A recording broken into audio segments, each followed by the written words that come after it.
Philippians chapter 4, 6 and 7 said, be careful for nothing, but everything by prayer and supplication with thanksgiving. Let your requests be known unto God, and the peace of God, which passes all understanding, shall keep your heart, your mind in Christ Jesus.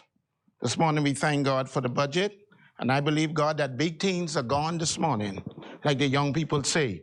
Let us bow your heads, lock your heads on your chest. Close your eyes. Father God, how sweet the name of Jesus sound in every believer's ear. God, you soothe our sorrow and you drive away, God, all of our fear. God, we thank you this morning, God, for us gathering in this place, God. And Father God, we pray to God that you'll be in the midst of us, God. We thank you, God, for the budget, God, this morning, God. And we pray, God, that everything will be done in decency and order. Right now, God, we plead your blood upon the Commonwealth of the Bahamas. We decree and we declare blessing right now. We come against every murdering spirit in this country right now. We bind up, God, everything what don't look like you. God, we ask you, God, to cover our Prime Minister under your blood right now. In the name of Jesus, for such a time as this. And this is his season to reign, God. God, we thank you. We lift you up, God. We give you all the praise, God, and we give you all the glory, God. We cannot say nothing but just say thank you, Jesus, for what you're about to do and what you're doing now in our life. In Jesus' name we pray. Amen and amen. Thou hast taught us to say, children, our Father, who art in heaven, hallowed be thy name, thy kingdom come. Thy will be done on earth as it is in heaven. Give us this day our daily bread, and forgive us our trespasses, as we forgive those who trespass against us. And lead us not into temptation, but deliver us from evil. For thine is your kingdom, the power and the glory, forever and ever. Amen. May the peace of God be with you all, that passes all understanding.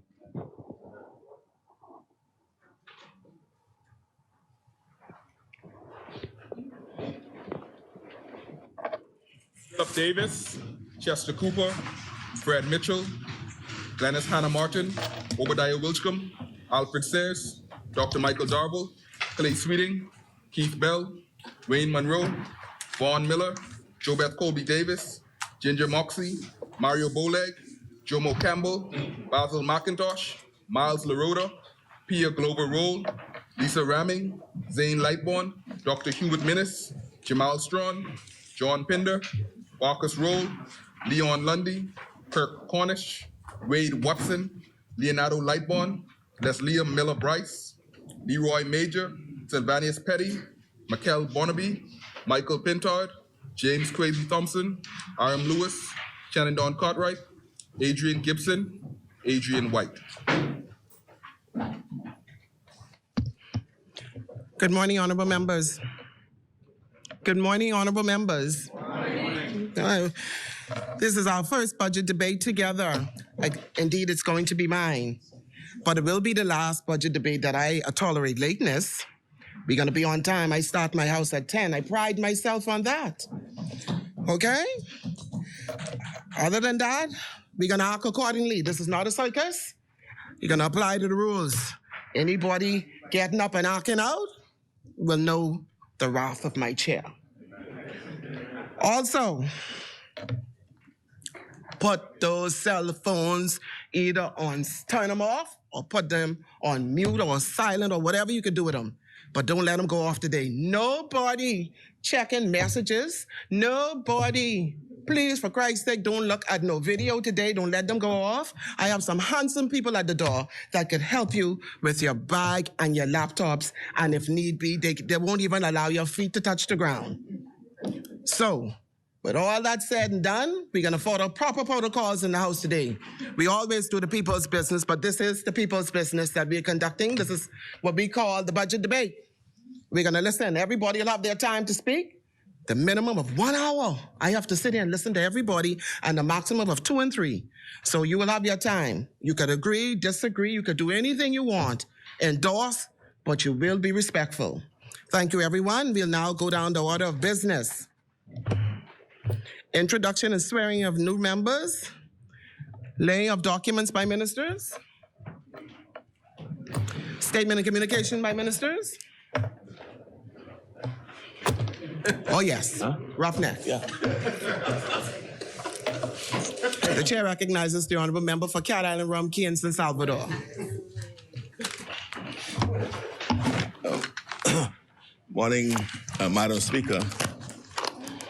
Let's just me offer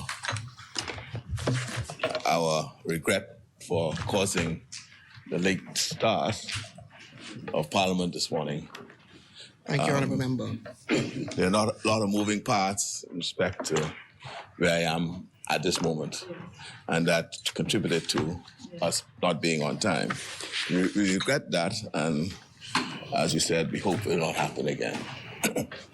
While I stand, I'd like to acknowledge the presence of the Right Honorable Perry Gladstone Christie, former Prime Minister.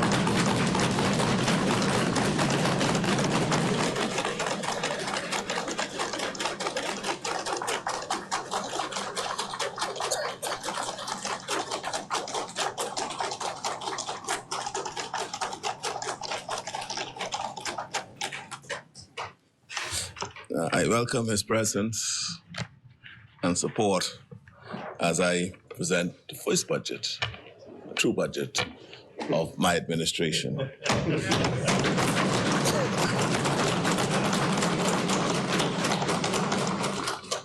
Of course, I also note in the gallery pot cake.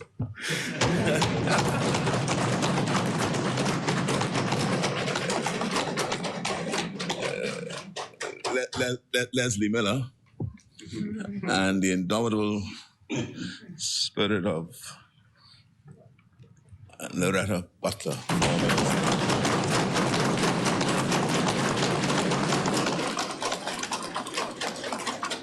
I think I also see the former Minister of Education, Jerome Fitzgerald.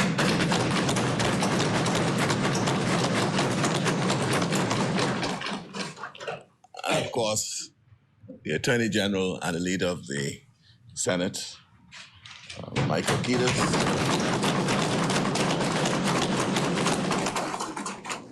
I just want to tell them that their presence boasts to me, and I just hope we don't let either of you down. Yes.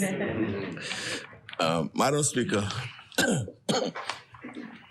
the wonderful people of Cat Island, Rum Key and San Salvador, whom I represent in this House, and in whose name I rise today, are famous for their long histories, their deep-rooted sense of tradition, their unshakable bonds of friendship and family, and their proud connection to the lands they inhabit.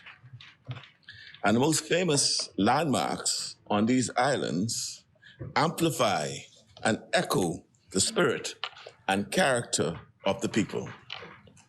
The expressive rock carvings in Hartford Cave on Rum Key that hold the secrets of the Lucayan and Arak people who once lived there.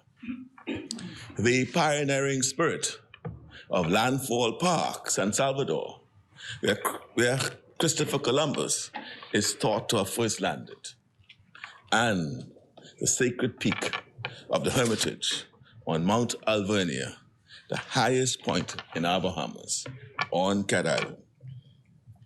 Madam Speaker, it remains the greatest privilege of my life to represent the people of these islands, and the greatest honor to lead our country, especially at a time when the country yearns for change and progress. And as a new administration, for the first time, I'm able to fully set out my administration's priorities and choices in a national budget. We wish to present a landmark budget, one that steers the country in a new direction, better able to take both advantage of the many opportunities which we have been blessed, and also to withstand and overcome the many challenges currently facing the world in which we live. Madam Speaker, I am pleased to present to the House the fiscal year 2022-23 2023 draft estimates of revenue and expenditure, or the budget, along with this accompanying budget communication. On coming into office last September 2021, 8 months ago, Bahamians will well remember that the country was in the throes of the worst health crisis and the worst economic crisis in living memory. Madam Speaker, at the end of the summer of 2021, last year, the public finances were on the edge of a fiscal cliff. It was these circumstances that the former Prime Minister called a snap election. In his explanation as to why he did so, he said to the congregation of the new Mount Olive Baptist Church in November 2021, and I quote, "I would say to you, we have some headwinds that are coming. In order to manage those headwinds we see coming, it was essential to have a new mandate because very, very difficult decisions have to be made." Close quote. Madam Speaker, my government was elected on a mandate to tackle that economic crisis and change the Bahamas for the better. We were elected on a 10-point plan to recover, rebuild, and ultimately revolutionize the economy, details of which were contained in the document, Our Blueprint for Change. This is the daily roadmap for our administration. We instantly set to work with implementing changes which had immediate beneficial impacts on the economy. My first action was to abolish the curfew, the first step in removing unnecessary COVID-19 protocols and restrictions. Immediately, Madam Speaker, businesses were able to reopen and employees were able to return to work.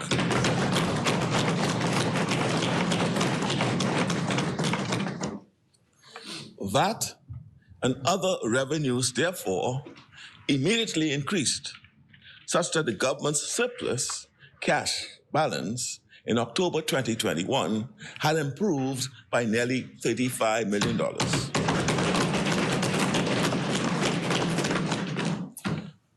Over the ensuing weeks, we set about implementing the plans we had made to address the country's most urgent problems. We introduced free COVID-19 testing, distributed free masks, and increased the number of doctors and nurses in hospitals. We ended the emergency orders, and the economy sprang back to life. Bahamians returned to work, young people returned to school, and investor confidence increased. We were keen not merely to jumpstart the economy, to stimulate economic activity and growth, but to do so in compassionate ways that brought hope and dignity back to people. We paid nurses, doctors, teachers, and other public sector workers what they were owed up to the current year.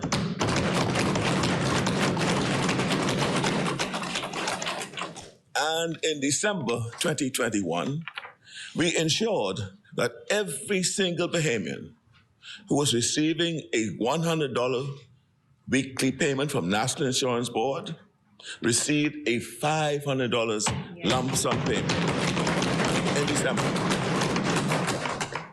Madam Speaker, in total, $6.8 million was distributed to Bahamians, ordinary Bahamians, who had been restricted from being able to earn an honest living for so long. The country's credibility and standing, Madam Speaker, is much improved, and the economy is on the right track.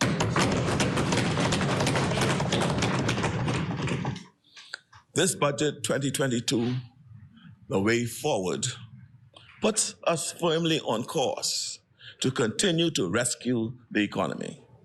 It also charts a course to help us navigate some of the new challenges facing the global economy, especially since the beginning of 2022, as well as maximize the opportunities and deliver the growth necessary to support national development. Madam Speaker, this budget is organized around three central priorities. The first priority is to help Bahamians cope with a cost of living crisis. Bahamians were already struggling with high energy prices, high food prices, and expensive housing costs.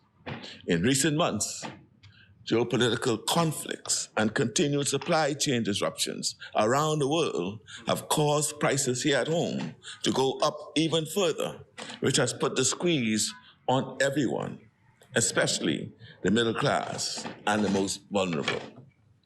Our strategy for softening the impact of this global inflation crisis includes a mix of broad-based import duty reductions, increased enforcement of price controls, and increase in the minimum wage for public servants.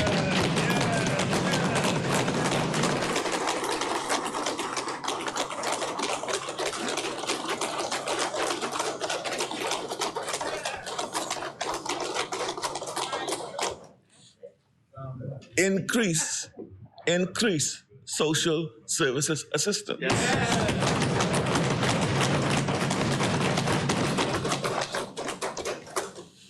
Important new support for catastrophic health care. The establishment of the Universal Service Fund to make technology more accessible and affordable throughout our Family Islands.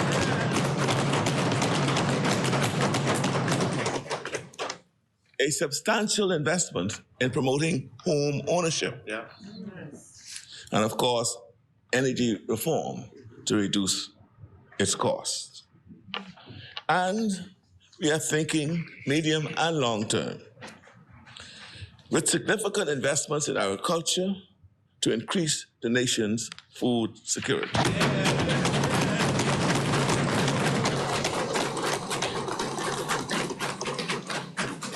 The more we are able to feed ourselves, the better we can withstand external shocks in international markets and ensure that good, healthy, affordable food choices are always available for our people. Madam Speaker, investing in an agriculture sector will not only help our country weather volatility in global markets. Investing in agriculture means opportunity, which brings me to our second priority, the creation and expansion of jobs and ownership opportunities for Bahamians. These include planned investments in the orange, green, and blue economies, and the monetization of carbon credits and associated technologies to ensure the long-term development of the country. Education and training are fundamental to our national development, and so this budget includes measures to strengthen education and address the learning loss experienced by so many of our young people during the past few years. A key element in our recovery is to stimulate the creation of good jobs. This budget increases investment in public infrastructure and creates direct partnerships with institutions to provide expanded job training opportunities. And finally, the third priority addresses various security issues to make our communities and homes safer and our borders more secure. We will make significant investments in the three core national security agencies, namely the Department of Corrections, the Royal Bahamas Police Force, and the Royal Bahamas Defense Force.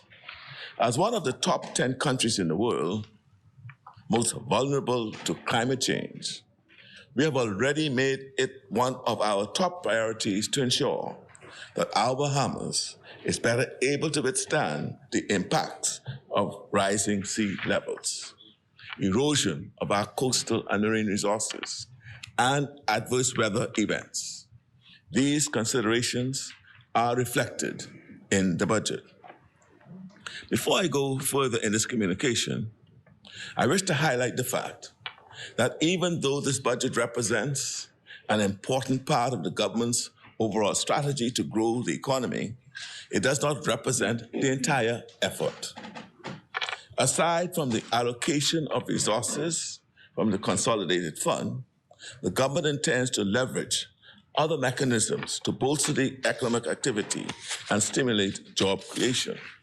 For example, our government is intent on fostering a partnership between the Bahamas Maritime Authority and the LJM Marine Academy to offer more training opportunities for Bahamians in the maritime sector.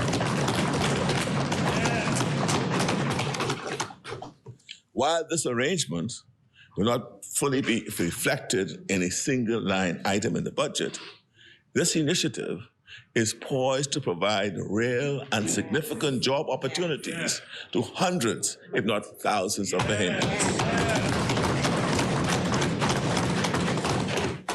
It's also important to note, when looking at the budget, that any individual line item is often only one aspect of a larger, interwoven set of policies.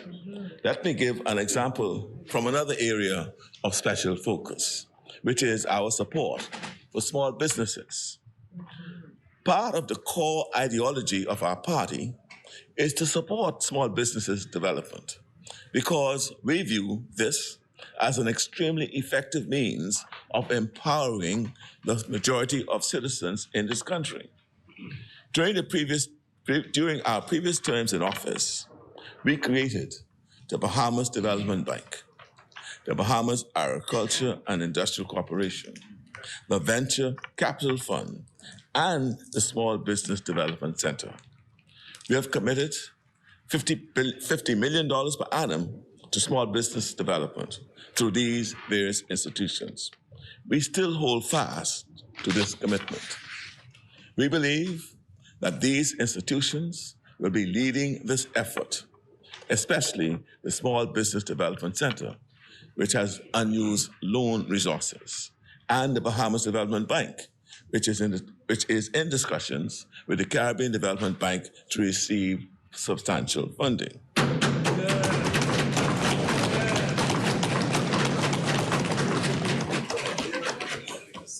As part of an overall effort to increase access to capital for small businesses, in this fiscal year, we also propose to study the operations of our capital markets.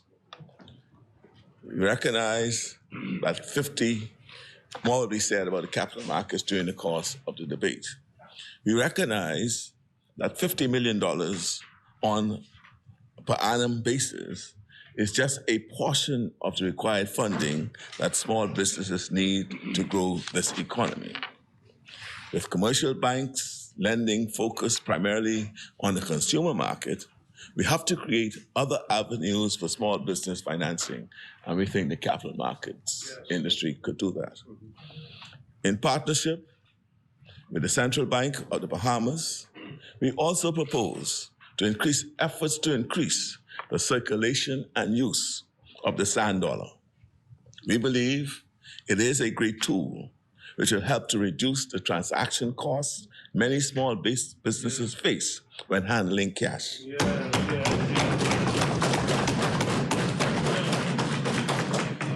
The sand dollar makes digital financial services available to micro, small, and medium-sized businesses.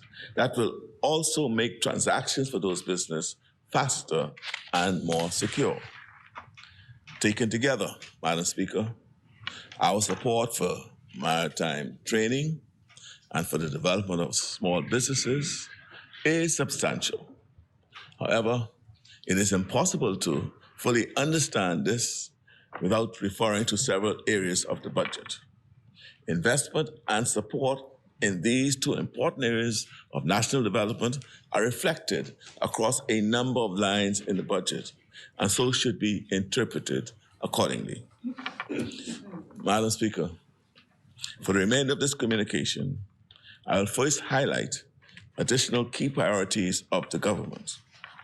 I will summarize the domestic and international macroeconomic conditions within which we are operating, many of which will influence, support, and/or constrain our policy actions. Madam Speaker, I will then report on the fiscal performance of the government for the first 9 months of the fiscal year from July 2021 to March 2022. In order to support investors, lenders, and the Bahamian people in their planning, I will finally set out the government's projections for the fiscal year 2022-2023 so that we share a common understanding of the way forward. Madam Speaker, in our first speech from the throne, my government articulated a list of key priorities that we aim to fulfill in our first 5 terms. It was more than a to-do list of things that we want to achieve. It was also a statement of the values and principles upon which we would govern.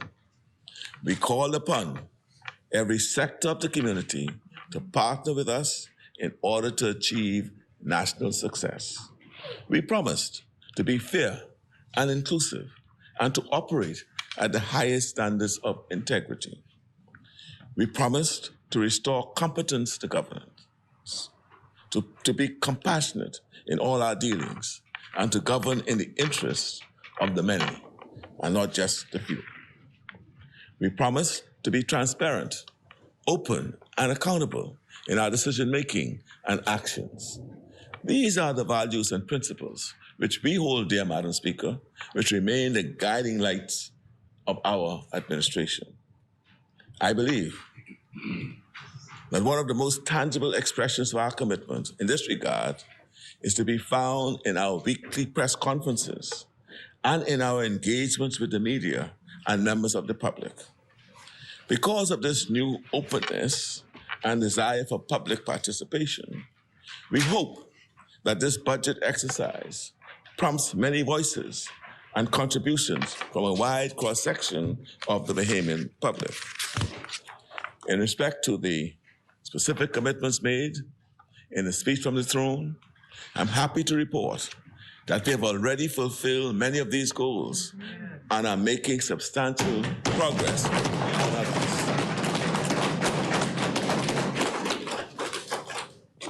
Just to highlight a few. We have already begun the process of improving government revenues by reconstituting the Revenue Enhancement Unit. Among other benefits, this will ensure equity in the government taxation and increase the yields on our real property tax. We have appointed a private sector debt management committee assisted by an independent financial advisor who will devise clear objectives and a strategy to manage the high levels of debt accumulated over the past 3 years. During the first half of the new fiscal year, legislation will be brought to this Honorable House to amend and improve the Public Procurement Act, the Fiscal Responsibility Act, and the Public Financial Management Act. In previous communications, I have reported to the House on the many deficiencies contained in these hastily enacted pieces of legislation. Work is already well underway, and the proposed reforms will be brought soon. We have reduced the rate of VAT from 12% to 10%.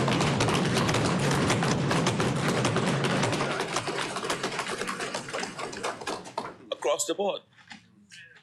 We can already see signs that it is having the desired effect, which is to reduce the overall tax burden. When Bahamians purchase meat, vegetables, fruit, poultry, fuel for cooking, or for transportation, we now pay VAT of 10% rather than the previous 12%. Now, we had hoped that the reduction from 12 to 10% across goods and services would be experienced as real relief for Bahamians. Unfortunately, and we take note, a very rapid rise in global prices coincided with this new measure. We are very aware it is hard to experience relief from a tax cut when underlying prices are high and rising and life feels so unaffordable. But overall, the changes of that have been good for the Bahamas. For example, think about it. For example, the fast food franchises and the hotels had been the biggest beneficiaries of the zero-rated bread. Now the country is earning much-needed revenue from those sources.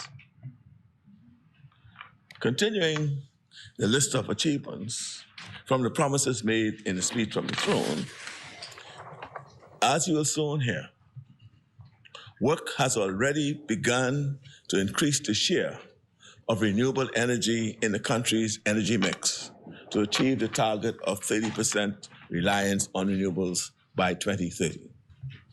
When the Minister of Works brings his contribution, the House will hear how work is already progressed well to improve and introduce new building code standards in order to provide greater resilience to climate change.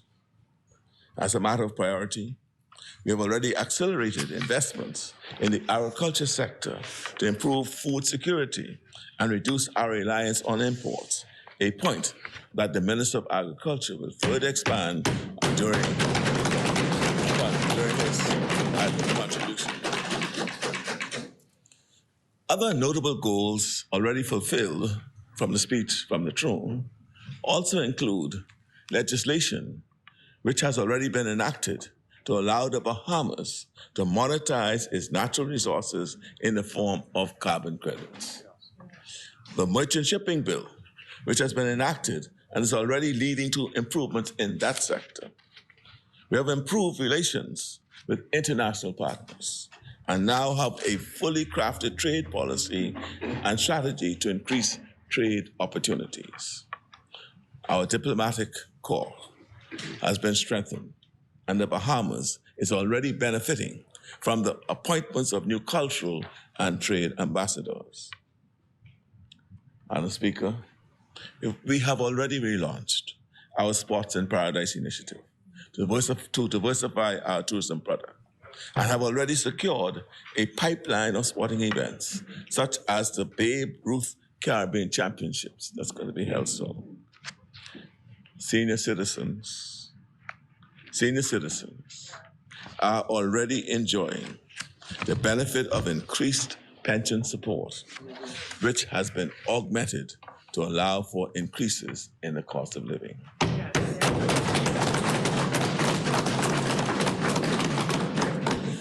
We have also enhanced access to housing with the construction of new homes in New Providence, and new homes in Abaco are on the way.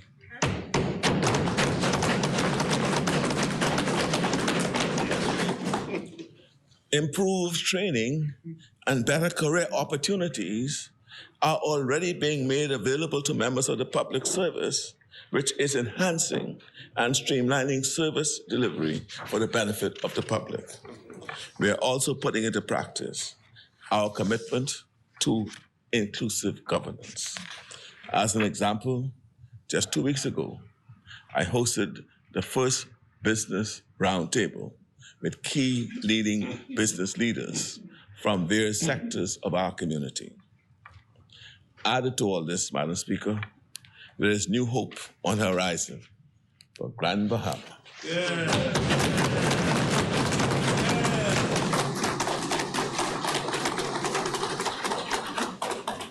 An agreement has been reached for the sale of the Grand Lucayan Hotel for $100 million.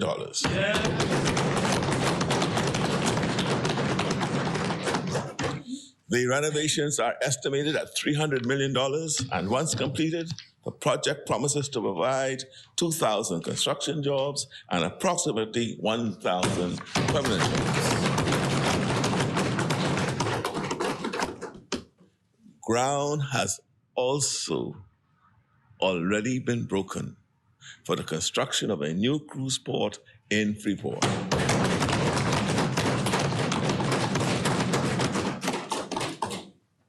The cost, $200 million. And of course, on completion, it will make it easier to transport many more visitors to the shores of Grand Bahama. And Madam Speaker, the public-private partnership, or the PPP process, is underway for the redevelopment of the Grand Bahama International Airport, which was abandoned and left to rot.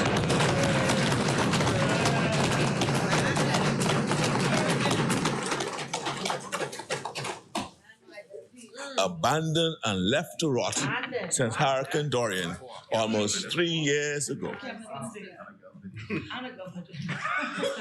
Madam Speaker, the achievements of these last 8 months are just the beginning. We know how many Bahamians are hurting. We know how many families are depending on change and progress.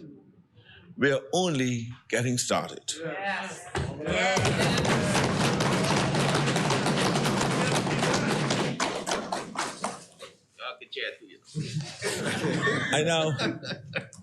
I now turn to a discussion of recent economic performance and prospects for the Bahamian economy. A discussion which, because of our openness, must be positioned within the context of economic conditions in the global economy. The International Monetary Fund, the IMF, in its April 2022 edition of the World Economic Outlook, estimates that real world output recovered by 6.1% in 2021 from the 3.1% COVID-19 induced contraction in 2020. This recovery is attributed to travel and social restrictions being relaxed and an improvement in inoculation rates. This recovery was broadly based across the major economies. Real GDP growth for our major trading partner, the United States, expanded by 5.7% in 2021. This followed the decline in 2020 of 3.4% and was accompanied by a reduction in the jobless rate by 2.5 percentage points to 5.6% in 2021. Similar factors were behind the favorable performance of the Bahamian economy, which posted an estimated real GDP growth of 13.7% in 2021. This followed, of course, a contraction of 23.8% in 2020. This outturn was paced by strong gains in tourism, our major export, and benefited from the return of the high-value added stopover market segment, of which approximately 90% year-to-date 2022 is from the United States. Total air arrivals grew by 17.1% to approximately 2.1 million, following a 75.2% downturn in 2020. Although the sea component decreased by 11.8% to 1.2 million visitors, this was markedly improved from the 75.4% decline in the prior year. Aside from the leading tourism contribution, economic output also benefited from increased construction investments linked to a number of varied-scale foreign projects and ongoing post-Hurricane Dorian reconstruction works. The world continues to grapple with waves of the COVID-19 pandemic. New challenges have emerged here as elsewhere as we reestablish a positive growth trajectory. Around the world, inflation is now the main focus of both policymakers and consumers. Global trade is still being disrupted by issues arising out of the pandemic. This has led to shortages, supply chain interruptions, and higher prices for imported consumer goods. These factors, together with high energy prices and geopolitical tensions, have caused a spike in inflationary pressures. In commodity markets, average prices of crude oil rose by 68.1% to $71.04 per barrel in 2021.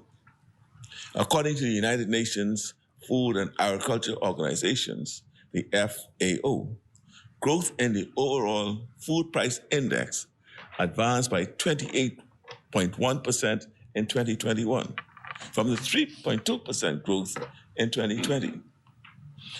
Based on the IMF's World Economic Outlook report, these conditions caused a firming in global inflation to 5.7% for the advanced economies. In the Bahamas, because of our high dependence on imported goods, we also contended with the harsh reality of less favorable price conditions. Reflecting the pass-through effects of high global oil prices and prevailing supply dislocations, average consumer price inflation, as measured by changes in the retail price index, accelerated to 2.9% in 2021 from a negligible 0.04% in 2020.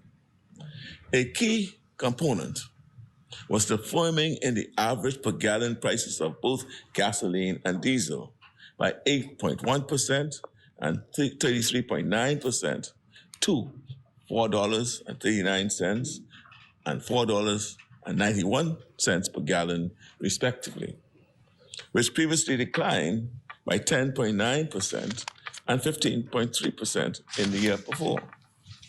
Madam Speaker, based on the IMF projections, high rates of price gains are likely to persist for some time because of these ongoing adverse impacts. This is not good news for the global economy, which means that it's not good news for us. High inflation erodes purchasing power. It reduces the amount of money which businesses and consumers could spend. It also invokes a tightening in macroeconomic policy, as observed by the recent increases in policy rates in the United States. This has implications for a slowing in domestic demand and economic growth. The IMF projects that global output will expand by 3.6% in 2022. This is lower than the previous year's expansion of 6.1% and reflects adaptive monetary policy measures in the major economies to address higher global oil prices and impose stringent financial conditions that will no doubt dampen recovery.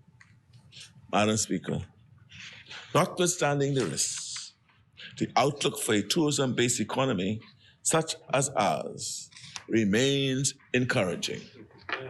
This is especially because my government is proceeding with a strategy to address the harmful effects of the ongoing inflation pressures on consumers and is taking proactive, decisive, and targeted steps to ensure a more durable and broad-based economic growth momentum in the fiscal year ahead. Domestic economic activity is expected to maintain its growth momentum in 2022. bolstered by the sustained recovery in tourism output, along with several varied-scale foreign investment projects in the capital and Family Islands, and by post-Hurricane Dorian rebuilding works. However, the speed of the rebound in the tourism sector toward pre-COVID-19 levels remains reliant on the alleviation of all global imposed travel restrictions and broadening of vaccination efforts across countries. In other key economic indicators, monetary conditions in the Bahamas remain favorable and support stability in our exchange rates. At the same time, the subdued level of private sector lending activity contributed to ongoing buoyancy in liquidity levels and growth in external reserves. With the relaxation of the COVID-19 restrictions, external sector developments featured a narrowing of the estimated current account deficit by $164.4 million, which is 6.9%, to $2,210 million. This was because the services account reverted to a surplus position from a deficit in the previous year, owing to a recovery in tourism earnings. In contrast, the capital account surplus returned to trend in 2021, following a sharp rise in inflows in 2020. These were boosted by Hurricane Dorian reinsurance inflows, while the financial account inflows slowed because of a reduced level of public sector borrowings. Madam Speaker, a further note on the current increasing trend in oil prices. Given the corresponding upward pressure on most goods and services that we consume, this is of significant concern to the government.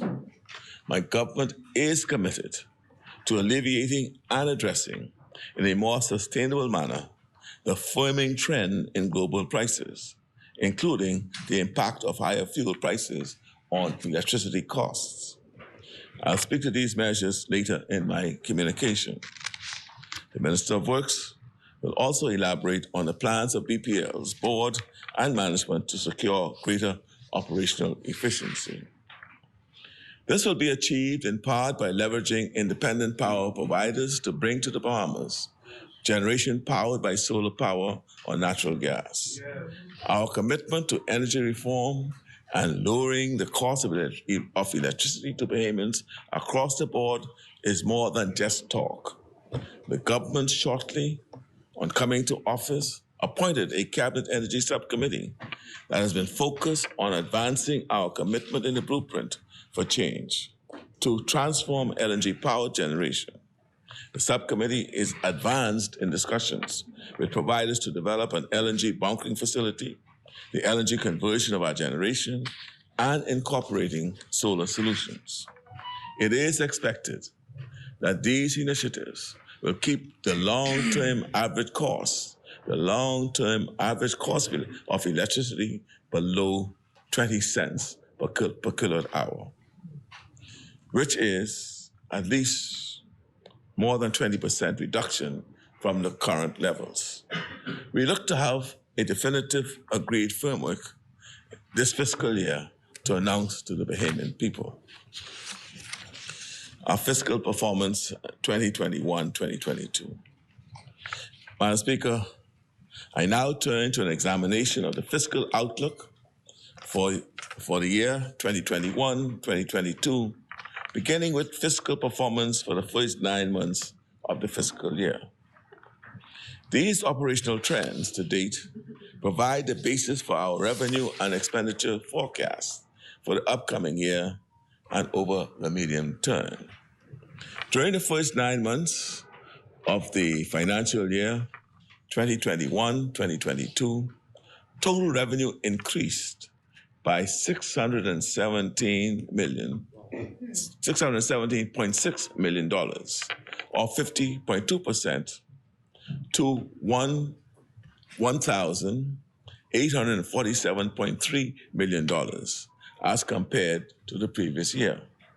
This largely reflected improvements in tax revenue of $526.4 million, or 50.9%, and non-tax revenue increases of $90.9 million, or 46.5%. Key developments underlying revenue performances were as follows.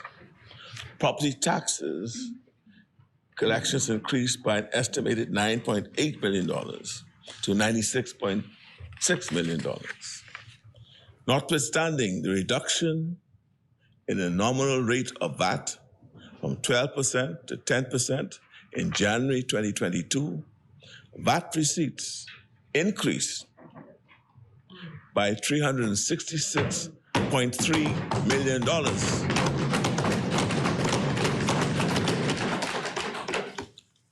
Or 78% of the budgeted forecast. And that increase took intake to $836.1 million over the 9-month period. Excise taxes were estimated at $46.2 million. Gaming taxes improved by $21 million to a total of $37.5 million.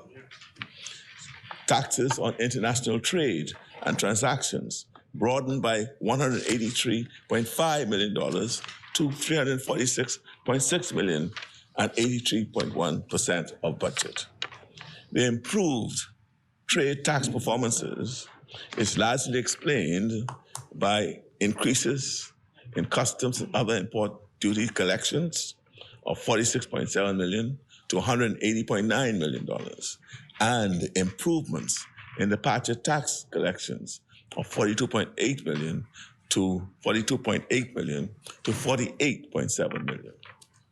Revenue from the sale of goods and services rose by $58.7 million to $170.5 million. Increased revenue collections were attributed to increase in immigration-related receipts of $43.6 million to $99.8 million. Custom fees collections increased by $8.7 million to $36.9 million and 61.5% of budget. Madam Speaker, during the 9-month... I think so.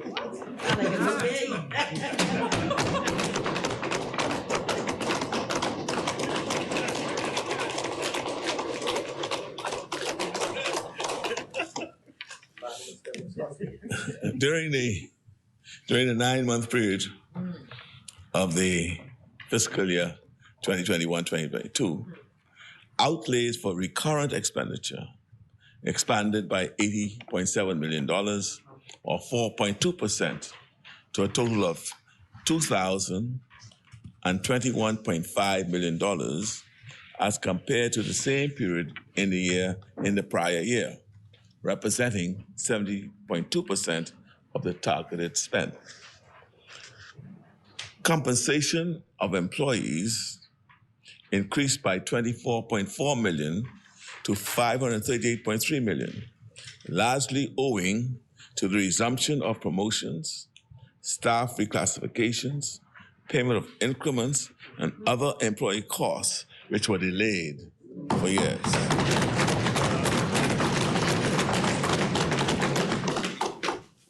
Spending on the use of goods and services widened by $21.8 billion to $403 million relative to the same period in the previous year.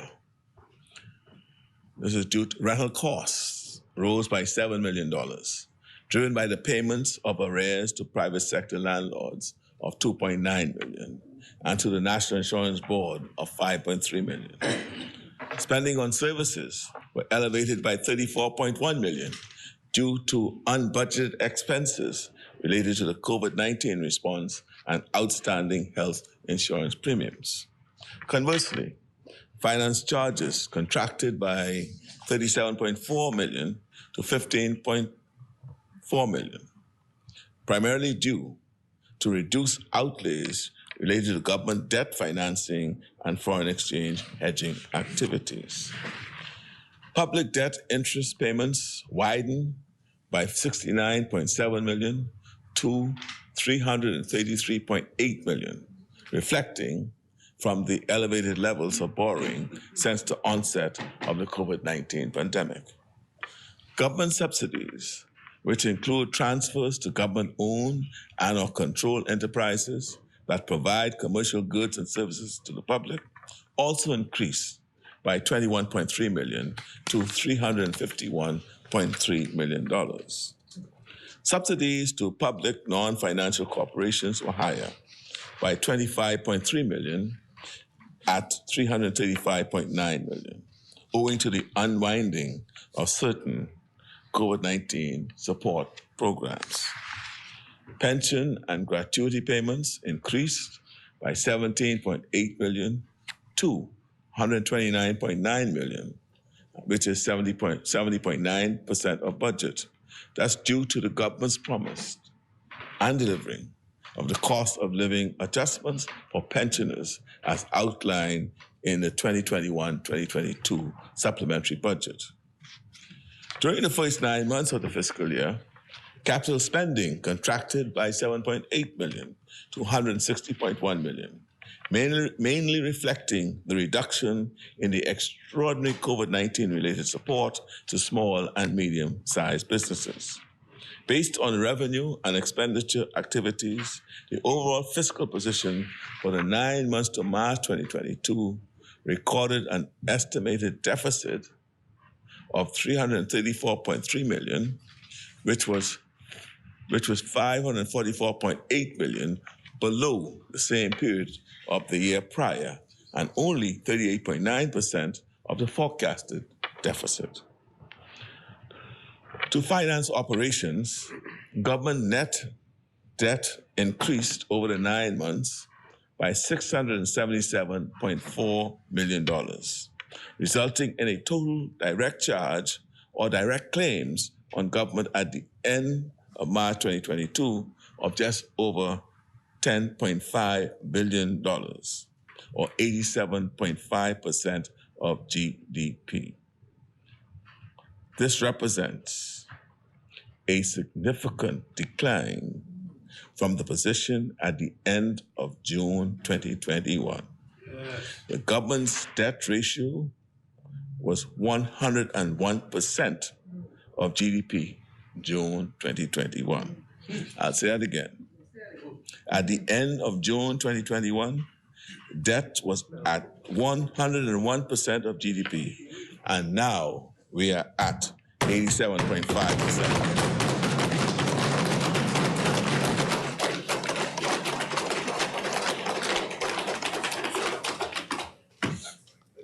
I am pleased to report that based on current projections, we anticipate revenue collections for the full fiscal year to total $2,455.1 million. This equates to $208.6 million above the revenue targets established in 2020.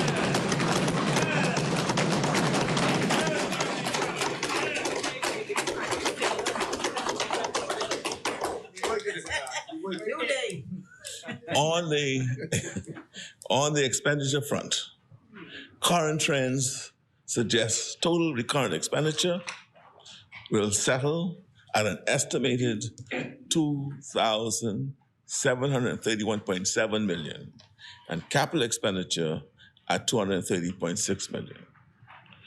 Madam Speaker, a few short weeks ago, during my midterm budget contribution, I reported to the House that upon coming to office, we encountered an estimated $1 billion in unsettled claims, unpaid bills, and arrears. I am now happy to report that over as many months, we have conducted an extensive exercise to pay down arrears and reconcile outstanding balances. However, we still have a number of inherited arrears which we believe it is important to liquidate. In this regard, we will be seeking parliamentary approval for a supplementary budget for additional recurrent expenditure of $216,928,017 and capital expenditure of $34,491,123.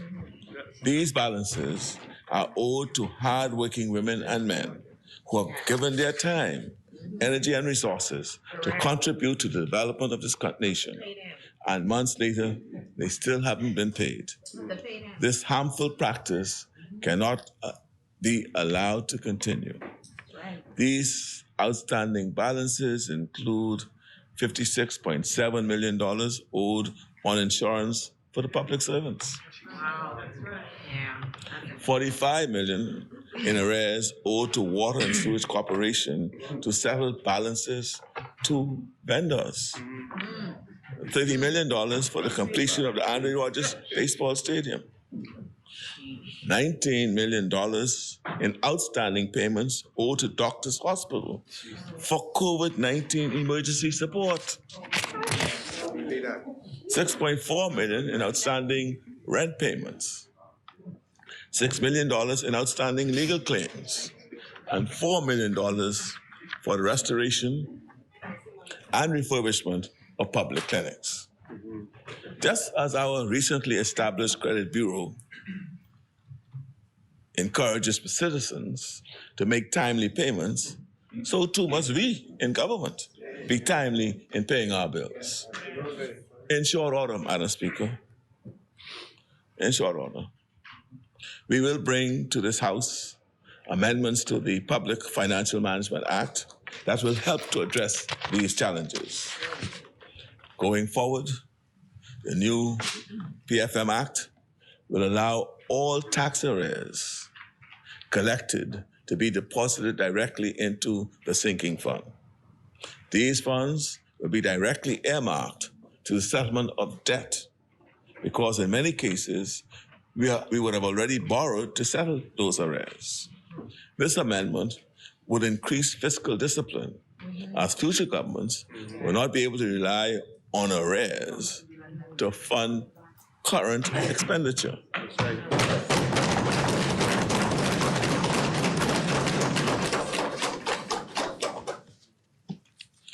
Madam Speaker, as a result of operations, the resultant deficit in the financial year 2021-2022 is estimated at $756.6 million, or 6% of GDP. This represents a $100 million reduction in the projected deficit for that fiscal year.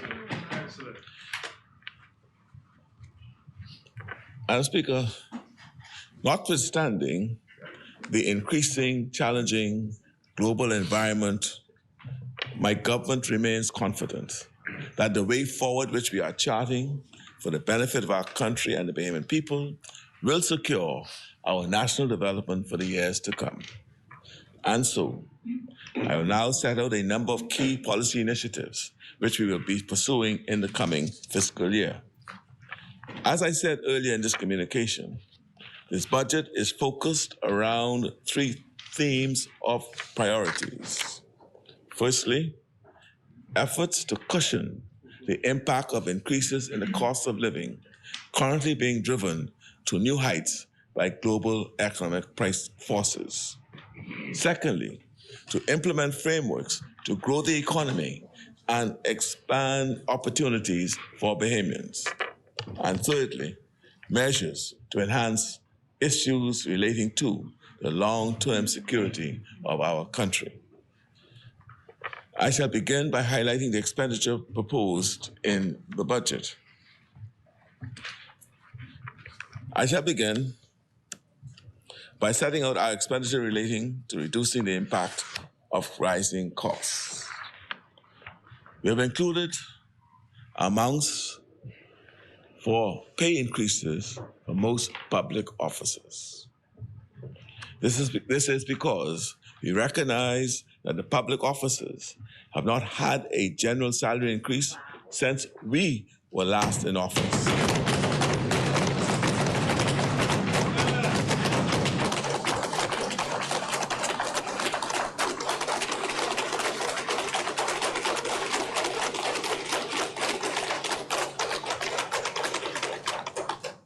And we have therefore engaged the leadership of the various public service unions to reach an agreement.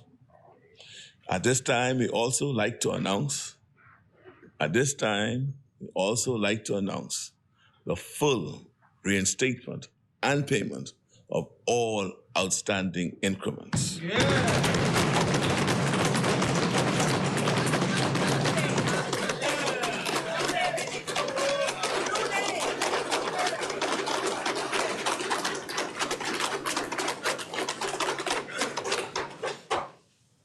Madam Speaker, we also believe that the rate of minimum wage needs to increase because of the general erosion of spending power of ordinary Bahamians. An imperative which has been made more urgent by the current level of inflation.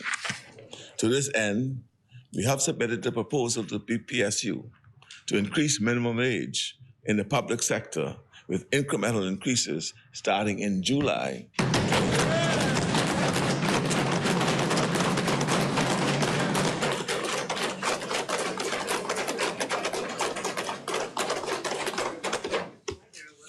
We have also engaged union leadership on the issue of a contributory pension plan. Contrary to popular belief, Madam Speaker, a significant portion of the public service workforce has no pension. That's right. This is simply untenable, and we hope that our partners in the labor movement share our view and seek to correct this anomaly within this fiscal period.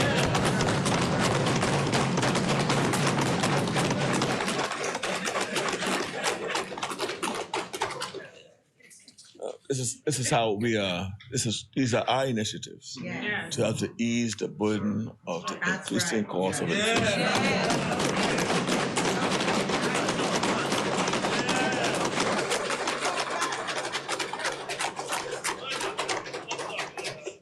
And so, Madam Speaker, I use the word permanent in this instance. We have made a permanent increase in social assistance by 50%. In comparison to the pre-pandemic levels.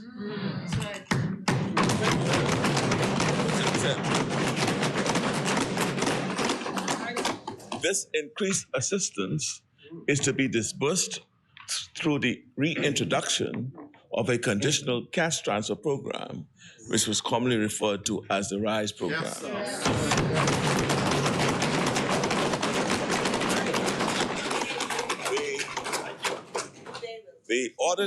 The audit of the food program. Taking care of the poor now. Dignity. The audit.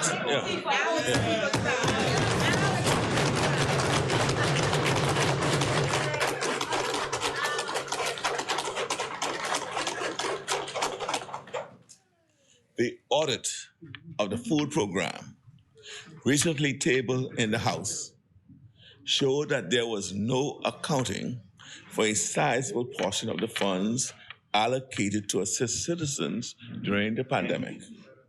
We are intent on taking the steps necessary to avoid a repeat of this outcome in the future.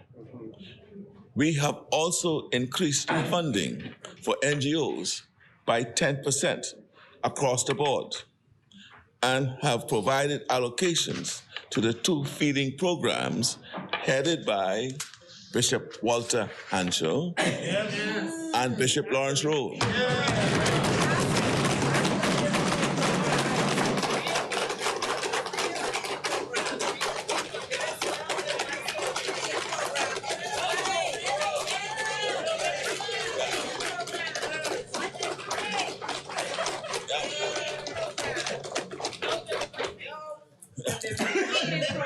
Madam Speaker,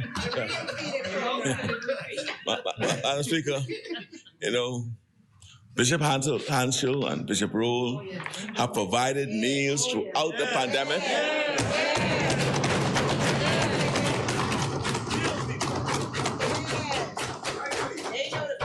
And they continue to do so now with little to no public sector support.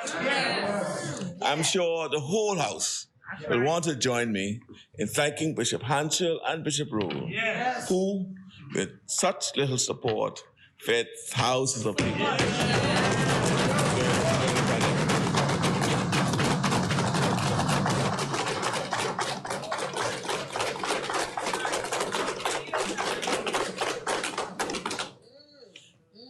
However, Madam Speaker, our support to these hardworking NGOs goes even further. Under this new budget, all property owned by religious organizations, trade unions, civic organizations, and burial societies will now be exempt from the payment of real property taxes.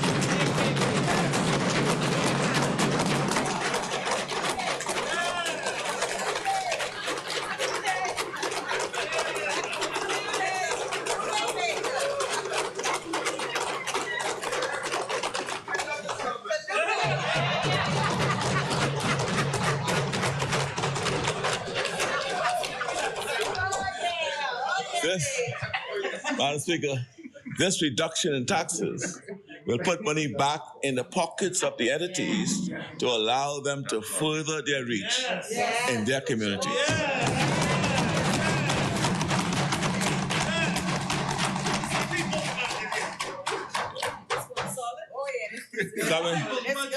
Coming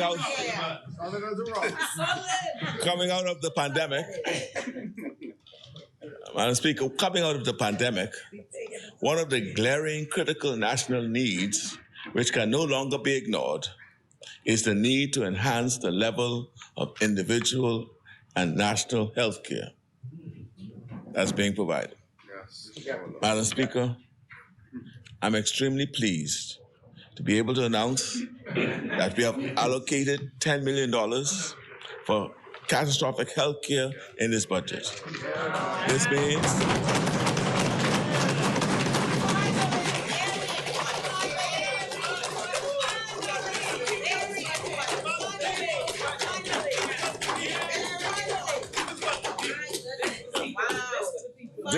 This means that, Madam Speaker, for the first time, the government can provide meaningful assistance to long-term dialysis patients, heart patients,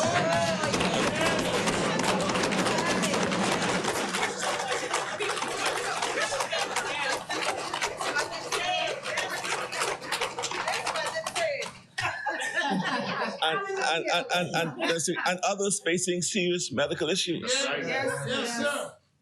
You saw them. You heard them. We have also provided funding to capitalize the Grand Bahama Health Center Development Company. Wow.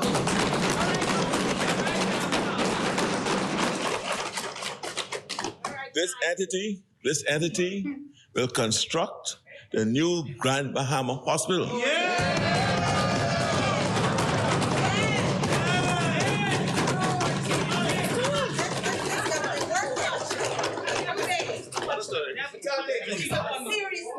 This is being facilitated through a loan for $150 million, which is now being finalized.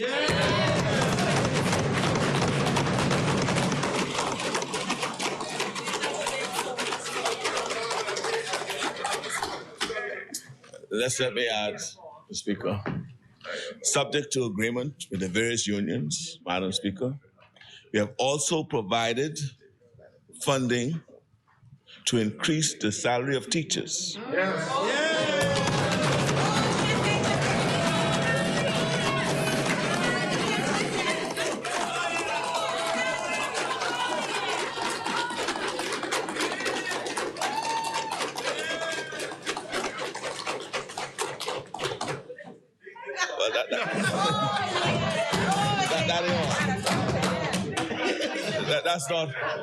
That's not all, Madam Speaker. We're not just stopping.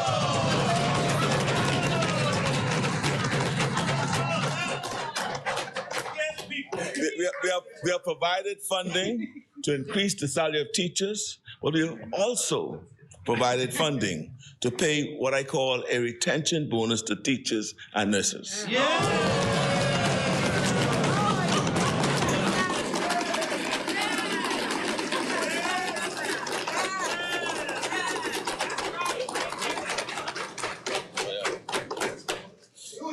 Madam Speaker, in our blueprint for change, we detailed a number of initiatives which will expand opportunities for Bahamians, especially in the orange, green, and blue economies. Our athletes have contributed so much to the Bahamas. Their successes inspire our student athletes at home and promote our country on the international stage. Recognizing this, we have restored the funding to the Elite Athletes Program as part of our effort to enhance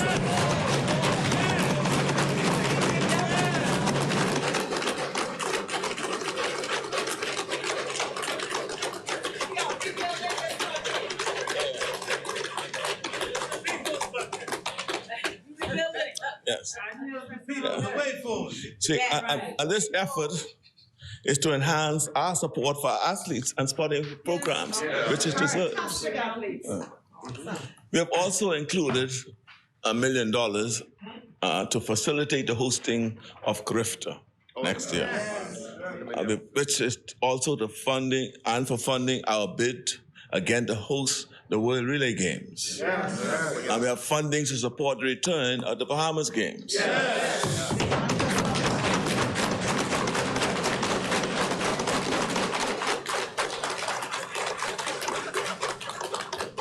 And we have provided for a 10% increase in grants for the Ministry of Youth, Sports and Culture.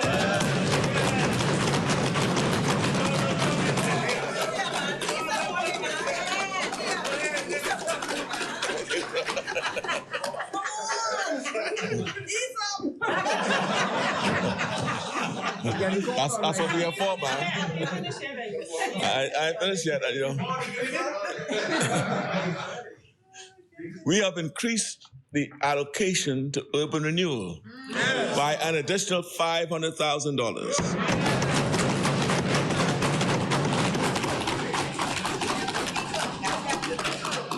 This will allow for expanded reach into inner city communities through more meaningful educational and community programs, including its world-renowned marching band. Oh, yeah.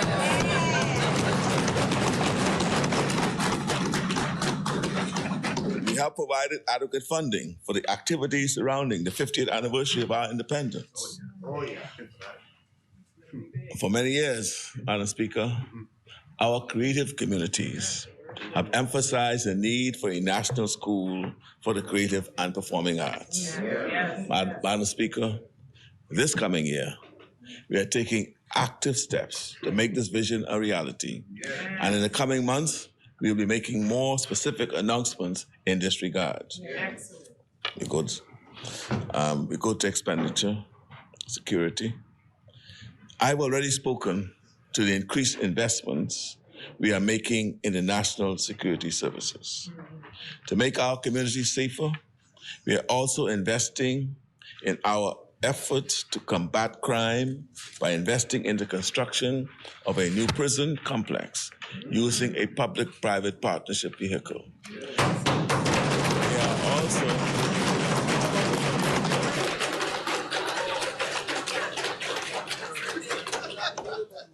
We are also allocating $6 million in funding for the purchase of new vessels for the Royal Bahamas Defense Force. Yeah. We have also increased our capital allocation to the Royal Bahamas Police Force to allow them to purchase the necessary crime-fighting tools.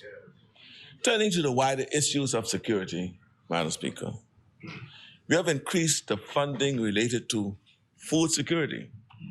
Food is security issue.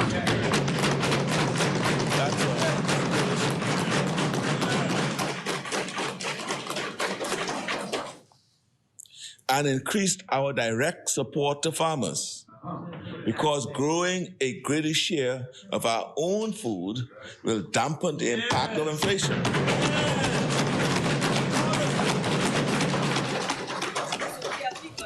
And it will provide economic benefits and opportunities for our people. A significant component of this support will be provided through a refocused Bahamas Development Bank and Small Business Development Agency. Yes. These agencies will work with the Ministry of Agriculture and Marine and the Bahamas Agriculture, BAIC. Yes. Yes.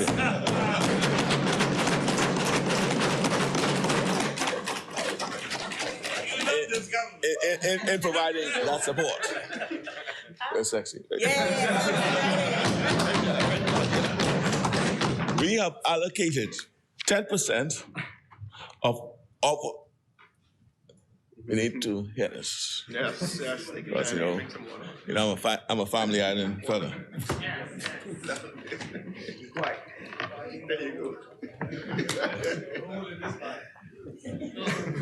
Madam Speaker, yes. We have allocated 10% of the overall revenue collected in the family islands from property tax, road traffic fees, for the creation of a Family Island Development Trust Fund. Yes. It's going to be seeded by $200 million. This fund will facilitate the government in making immediate and significant investment in the family island infrastructure.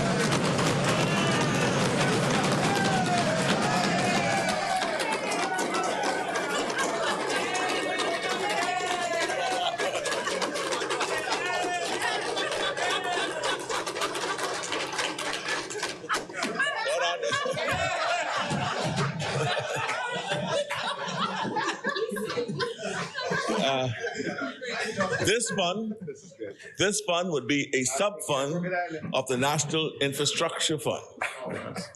We also propose to leverage the aviation-related revenue to create a fund for aviation infrastructure, which would be another sub-fund of the National Infrastructure Fund. This, combined with the Family Island Development Trust, will accelerate the reconstruction of Family Island airports.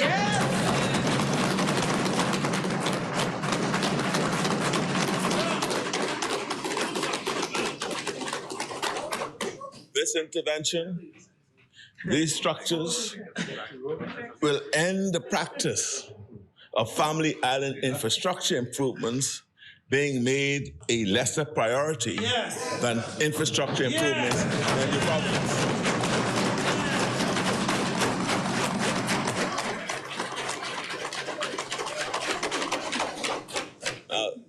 Just to make it clear, it's important to note that this does not mean that we will exclude Family Island projects from future capital budgets of the Ministry of Works. Far from it. This is just an addition. I'm making sure. Whose phone is that? I'm making sure. It's Zuma, Ragged Island. Yeah. So all that you did for the Family Islands. Somebody go ahead. A Family Island? So what I did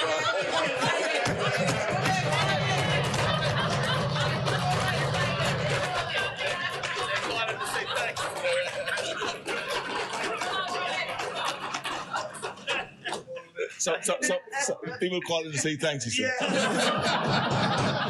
But I just wanted to make it clear that the segregated funds that we are suggesting that will come from funds generated from those various islands is not to exclude the Family Islands from capital budgets of the Ministry of Works. Right. It will still be included in that process. Yes. That's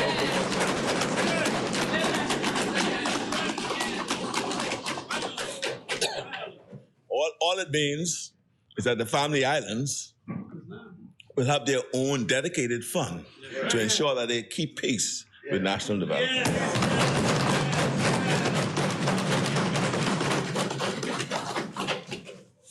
Madam Speaker, We have allocated funding to reduce the government's carbon footprint through the installation of renewable energy systems throughout the Family Islands and increase the number of electric vehicles in the government's fleet.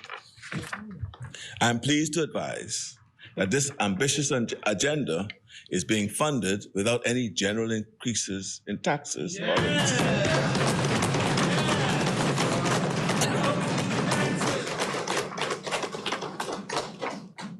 There are, however, some new and very targeted fees. For example, there's a cap on property tax. We are going to increase that cap from 60,000 to 120,000. Now, to reach that level, your house must be valued over 20 million. Lanny asked for that. That's right. Lanny asked for it. We are now imposing, in addition to that, we are now imposing a minimum tax fee of 75% of the real property tax assessment for high-end properties, which are exempt from property tax because they are in a rental pool. If these properties do not generate VAT revenue equivalent to the real property tax assessment, and so if you're part of a rental pool and your apartment is being rented or your condo is being rented, you'd expect VAT to be paid on the rent. Yes. So if we don't see no VAT coming from your rental and your partner's rental pool, all we're saying is, well, your real property assessment is $100. You've been renting your place for the 1 year, but we don't see the rent. Well, you give us 75% of that $100. And that is a new intervention, because we are trying to close all these loopholes that we have. And that's one way of doing it. And that's for high-end properties. High-end properties. To demonstrate, and let me just say, to demonstrate that we are serious about collecting property tax, we are updating the law to simplify the process by which we can take action against all classes of property owners, with the exception of Bahamian owner-occupied properties. Madam Speaker, we are bringing into force legislation to cover vanity plates for motor vehicles, and there will be annual fees attached to those plates. We are introducing a new class of commercial driver's license for operators of heavy equipment or haulers of hazardous materials. We are clarifying the law on foreign yacht charters to ensure that operators of foreign yacht charters chartering in our waters register and pay VAT. Yes.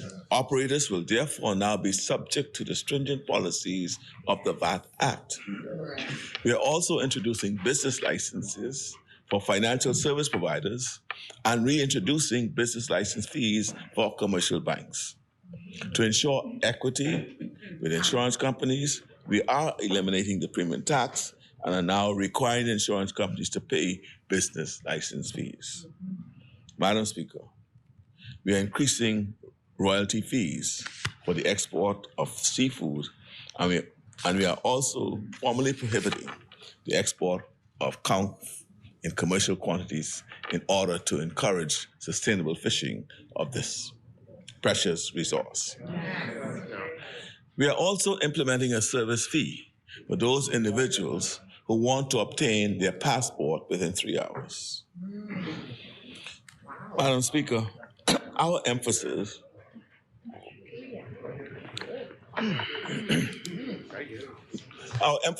is to ensure that the tax system is fair and equitable, and that no single taxpayer has an advantage. In that regard, we have standardized the excise duty for the production of beer. It is actions like these which demonstrate our willingness to make the decisions which benefit the many and not the few.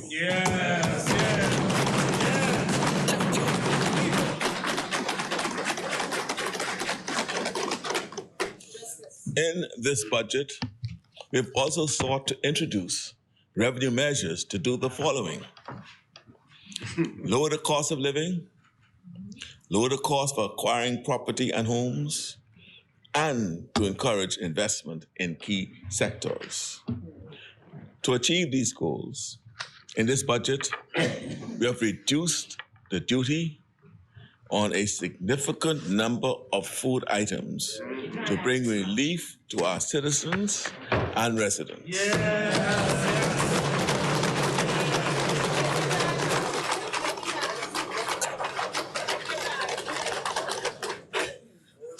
You will hear more about this reduction in customs duty on food items during the course of the debate.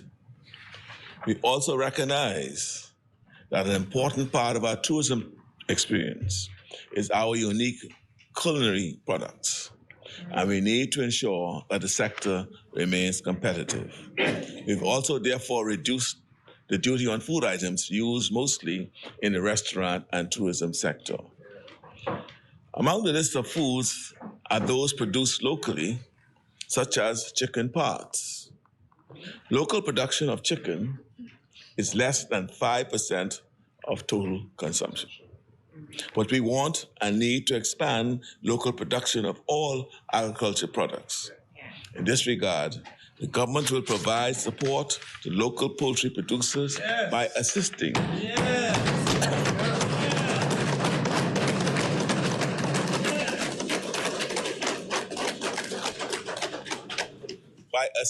in lowering the cost of electricity, one of the primary inputs in organized poultry production.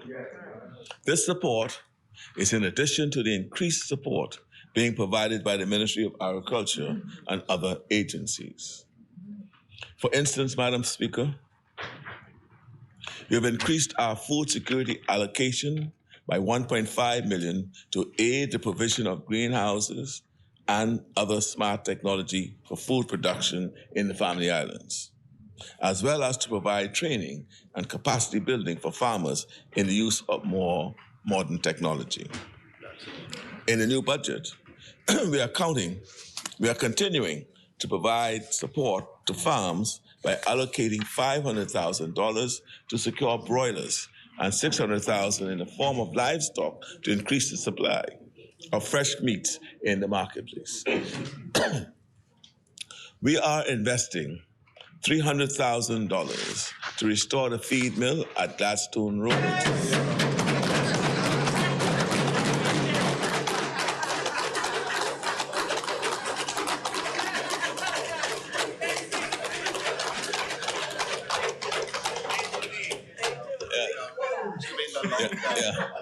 This is to ensure. This is to ensure that farmers have ample domestic supply of feed for livestock. That's right. Continuous. And we are also providing $500,000 in grant support for farmers.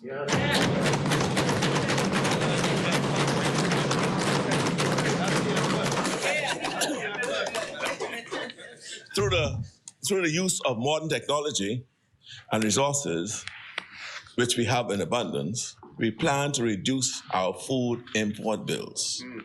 This, Madam Speaker, is how you ensure food security. This, Madam Speaker, is how you ensure food sovereignty. This, Madam Speaker, is how we will feed our nation and bring down the cost of living.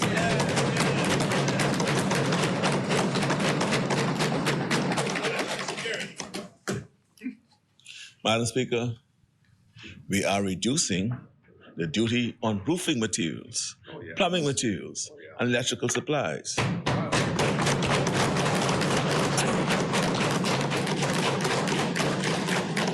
This will make it more affordable for everyone in the Bahamas to undertake any construction project. We have also reduced the duty on electric cars with a value of under $70,000 to 10%. For vehicles over $70,000, the duty will be 25%. The same framework that presently exists for all hybrid cars. These duty adjustments are part of a deliberate strategy to reduce nationally our carbon footprint. For Bahamians who dream of home ownership, this dream can soon become a reality. Currently, concessions are available for persons who purchase a home for the first time. We are expanding these concessions so that people who purchase a home or purchase land and construct their first home or purchase a house and renovate it to be their first home will receive the same level of concession.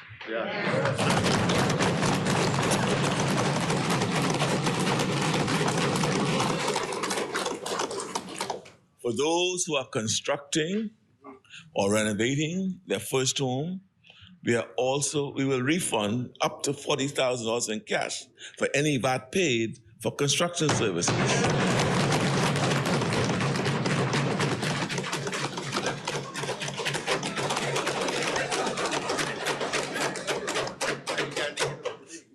Or materials purchased. Once the occupancy certificate is provided within 18 months of the commencement of the construction. We are also increasing the level of exemption for first home buyers from $250,000 to $300,000 and reducing VAT on property transfers below $1 million per individual.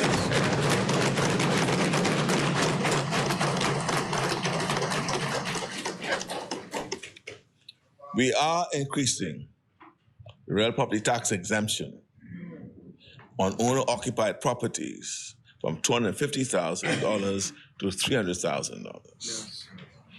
So if your house is worth $300,000, be exempted. We are eliminating VAT on property transfers between joint tenants of property. This is especially important to Bahamians who have inherited land jointly with siblings. We've also simplified the rules around transfers of property with similar but not identical beneficial ownership.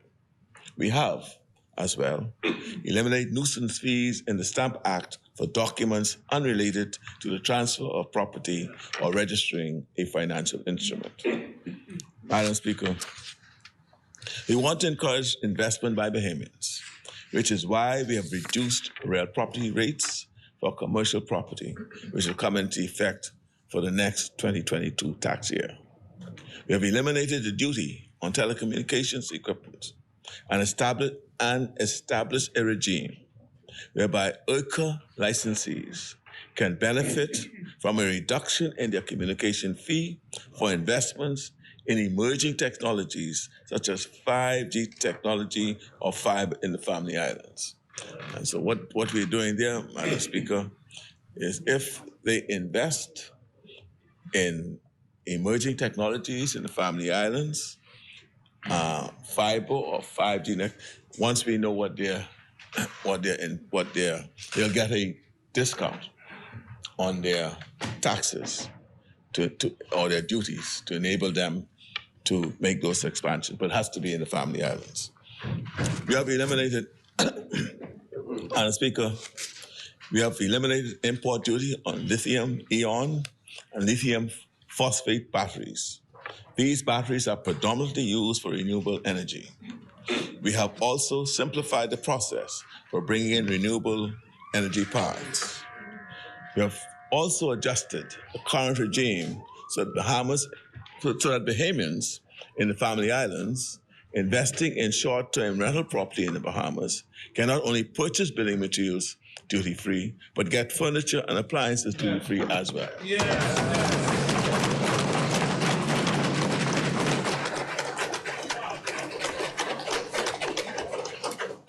And we go further, Madam Speaker. To complement this effort, we will work with the board of the Bahamas Development Bank to develop a loan program for short-term rental property development in the Family Islands.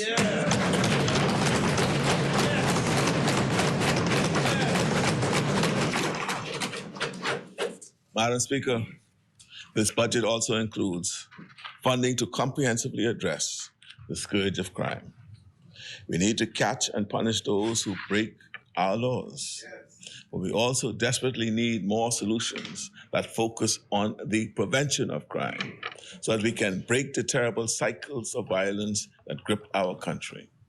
In addition, our Second Chance program will reduce recidivism and give people who have paid their dues to society a chance at a future. Since coming into government, the Bahamas has been a leading voice, Madam Speaker, on the global stage,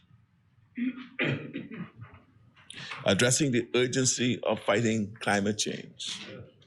Bahamians are clear. Climate change is an existential threat for our country, and we cannot sit at home and just hope for progress. We have to fight for change. Madam Speaker, the reality of the situation for the Bahamas is as follows. A low-lying small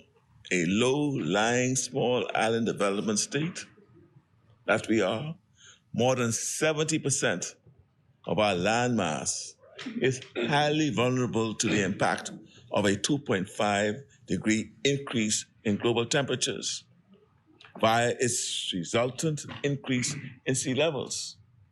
We'll be underwater.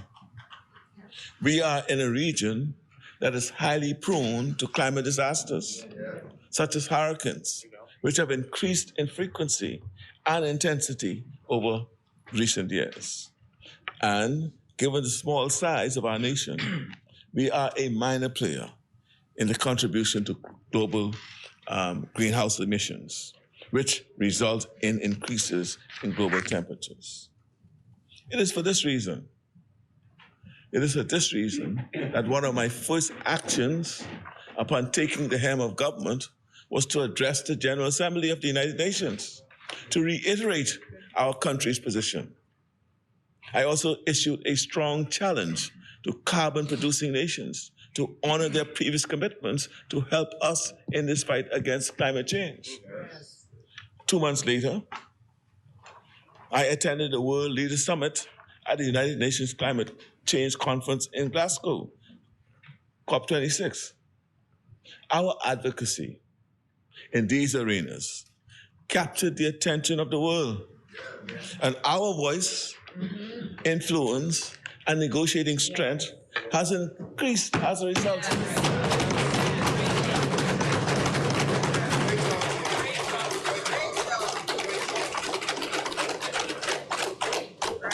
In addition, we have created a specialized team in the Office of the Prime Minister dedicated to helping the Bahamas address the impacts of climate change at the national level.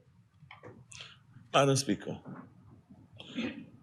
as a result of these coordinated international activities, we have seen a massive global shift in the perception of the Bahamas in relation to climate change matters.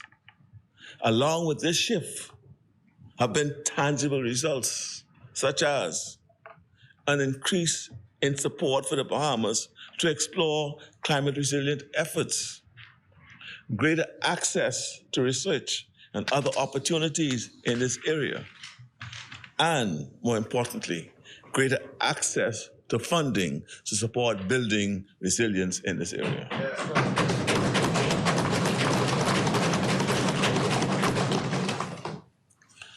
Madam Speaker, we have embraced these opportunities. And as a result, for the first time, the Bahamas is positioned to commercialize and earn financial benefits from our natural resources. I refer, of course, to our recent Climate Change and Carbon Market Initiatives Act, which will enable the Bahamas to earn revenues from our investments to preserve our marine habitats.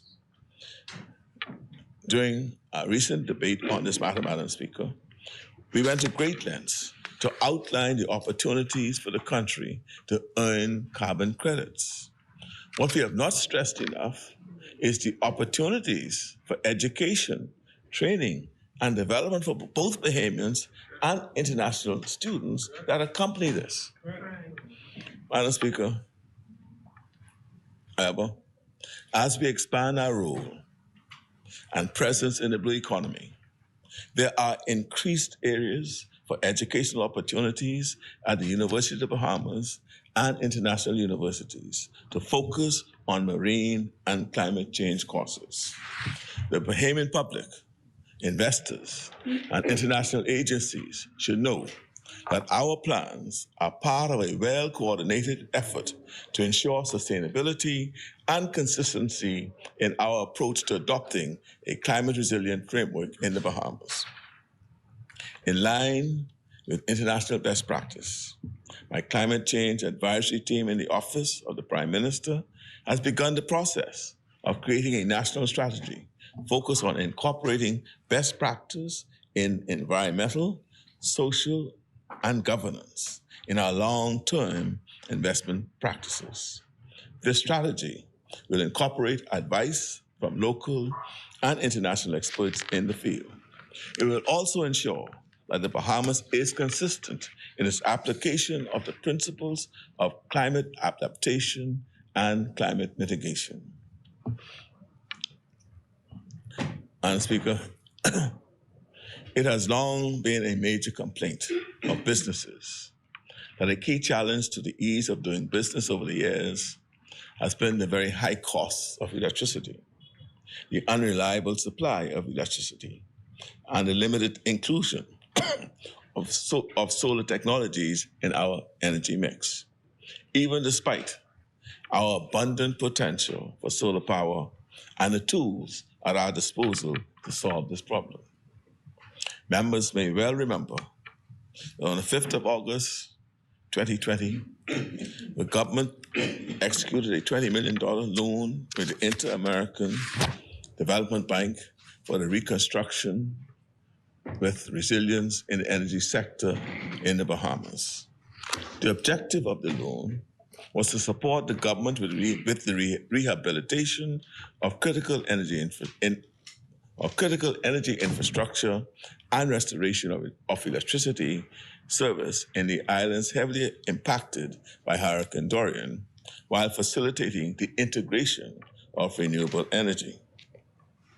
The specific objectives were to support the rehabilitation of the electricity transmission and distribution system and installation of new and resilient RE capacity in Abaco and East Grand Bahama. 2, promote the adoption of solar PV technologies in the family islands. And 3, contribute to the improvement of the regulatory framework for RE technologies and the mechanisms for its deployment. Unfortunately, Madam Speaker, two years later, when my administration came to office, the project had shown very little progress. And an RFP for a renewable contractor had been issued with a provision that the contractor needed to demonstrate that they have $500,000 deposited in a bank account. This automatically disqualified most Bahamian contractors. They then awarded a contract where the government pays 85% of the contract amount before the first panel is installed. There had been no widespread effort to support solar adoption in any of our islands. The framework for renewables has seen little movement, including no work to update the energy sector policy, which expired in 2020. Madam Speaker, since coming to office, my administration has moved quickly to rectify this and to capitalize on this missed opportunity by strengthening the project execution unit in the Ministry of Finance to ensure timely delivery, value for money, and to coordinate activities with other relevant stakeholders on this project. The result has been substantial progress on this project in the past few months. My administration, Madam Speaker, will use these loan funds properly. The immediate focus is the introduction and implementation of new models to develop resilient solar PV installations in the Bahamas. To accomplish this, an assessment of energy systems in New Providence and the Family Islands will need to be done. This work will start in the southeastern islands, namely Inagua, Maguana, Auckland, Crooked Island, and Long Key. This year, we will deploy in those islands public decentralized solar PV plants, rooftop systems, and innovative microgrids with storage capacity.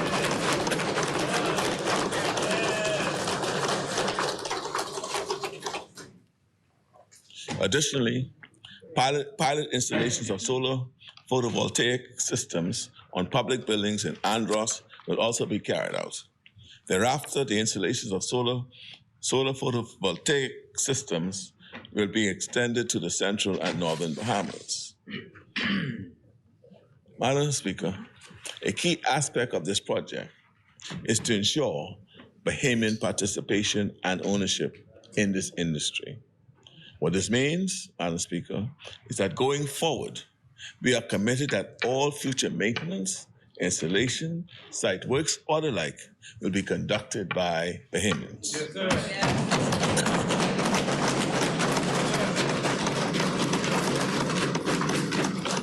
As part of this project, we are committed to have in its first cohort a minimum of 25 Bahamians trained and certified to operate in the sector. Yes. We will also commit and ensure that government funding agencies make resources available to those individuals who have successfully completed this course in order to support them in opening their own business in this sector. Yeah.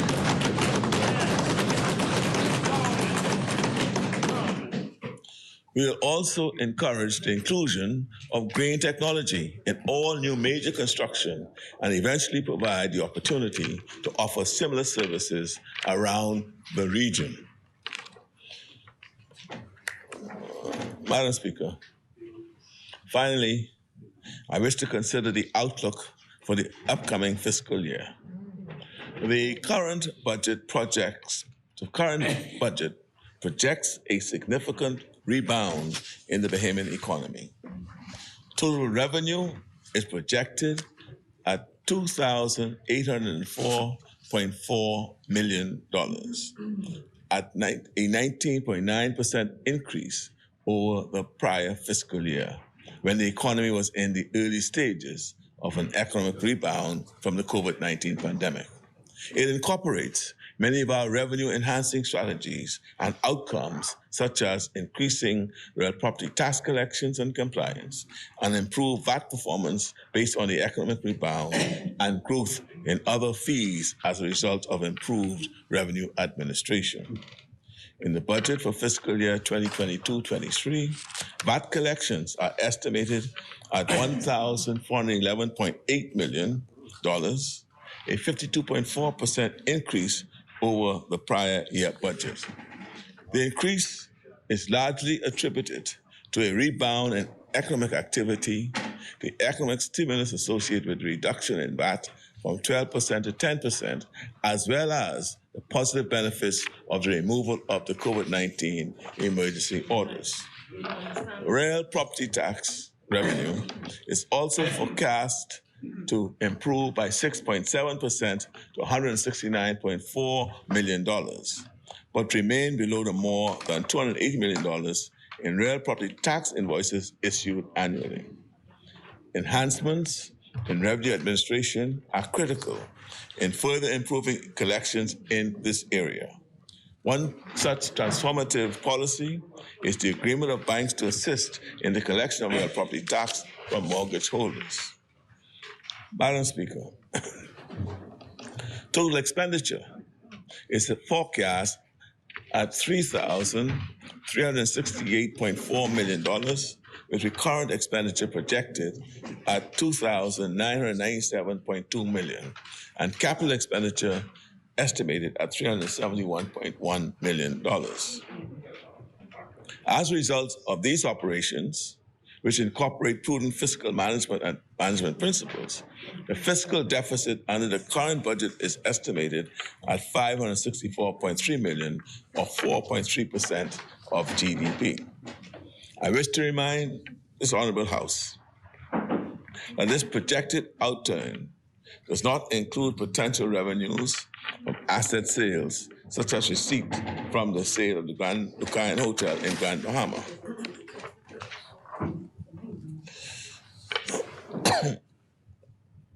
In conclusion, Madam Speaker,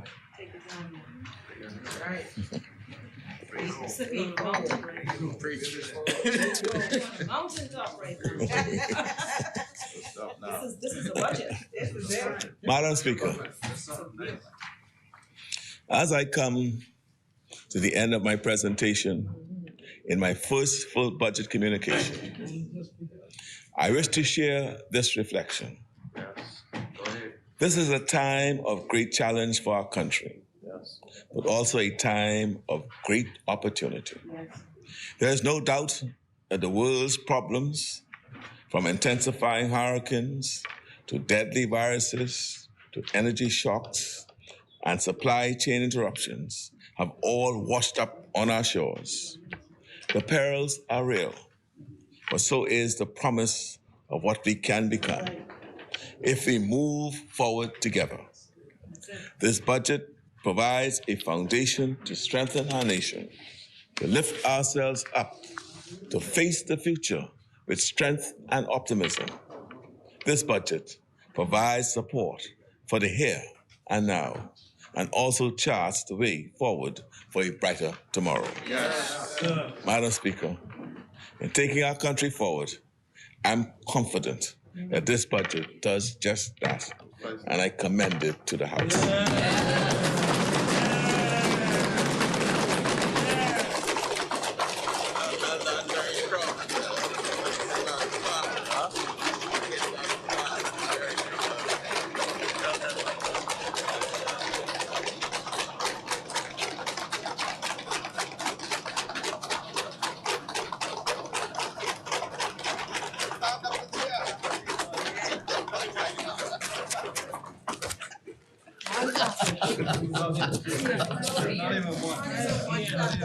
Thank you, Honorable Member.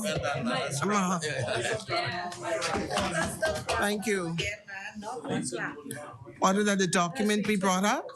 All we did was send Barnabas. They didn't give us no clap. Lost in Grand Bahama, no the clap. I hear you. No cold, but Church gets tax free land. They salty.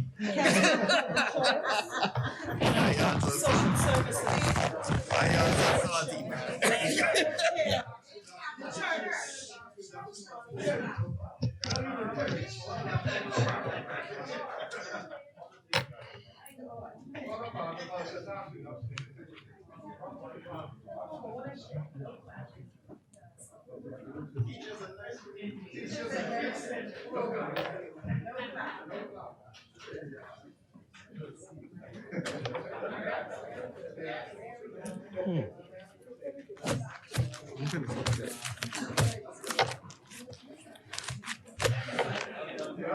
Order that the document do lie on the table.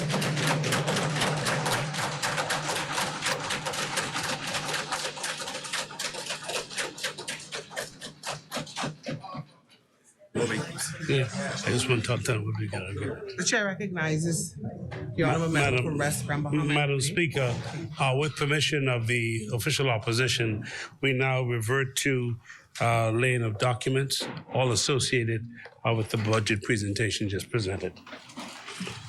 Thank you, Honorable Member. With the consensus of the official opposition. Thank you, Honorable Members, and the members of this House do now agree. Thank you, Honorable Member. We will now revert back to laying of documents by minister. The chair recognizes the Honorable Member for Cat Island, Rumpke, and San Salvador. Thank you, Madam Speaker. I beg leave to lay on the table the draft estimates of revenues and expenditures 2022-2023. Thank you, Honorable Member. Order that the document be brought up.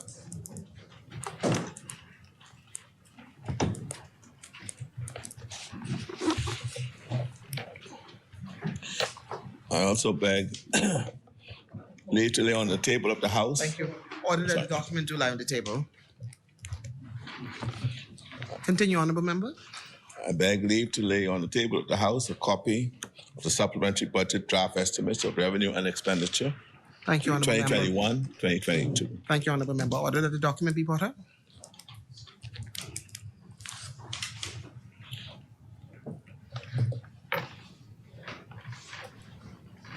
Order that document do lie on the table.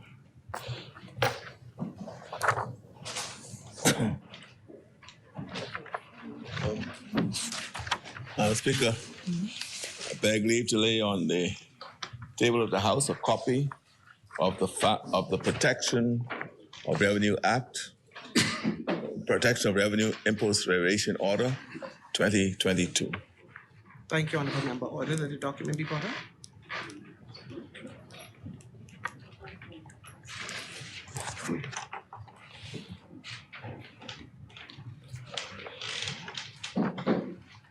Order that the document do lie on the table.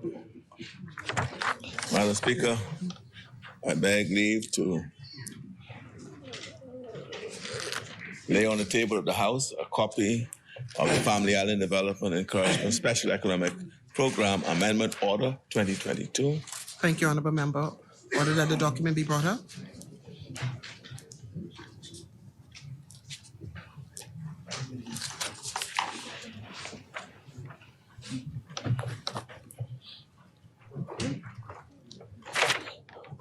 Order that the document do lie on the table. Continue, honorable member. Madam Speaker, beg leave to lay on the table of the House a copy of the Value Added Tax Amendment Regulations 2022. Thank you, honorable member. Order that the document be brought up. Lord have mercy.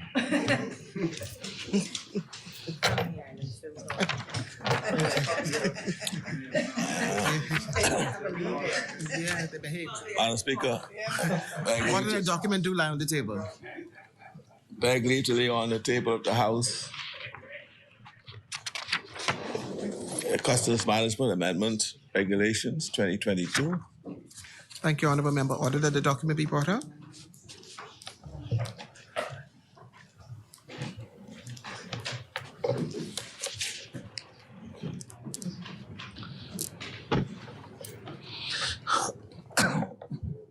Order that the document do lie on the table.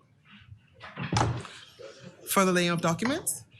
Yes, Madam Speaker. The chair recognizes the honorable member for Carmichael. I beg leave to lay on the table the Passport Amendment Rules 2022. Thank you, honorable member. Order that the document be brought up.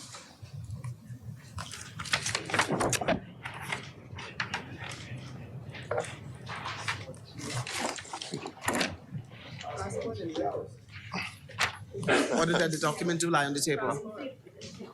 Further laying of documents. Madam Speaker, I beg leave to lay on the table of the House a copy of the following: the Communications Act Amendment to Schedule 3 Order 2022. Thank you, honorable member. Order that the document be brought up.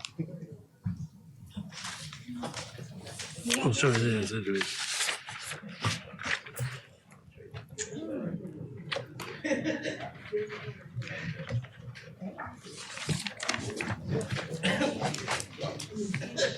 Order the document do lie on the table. Further laying of documents.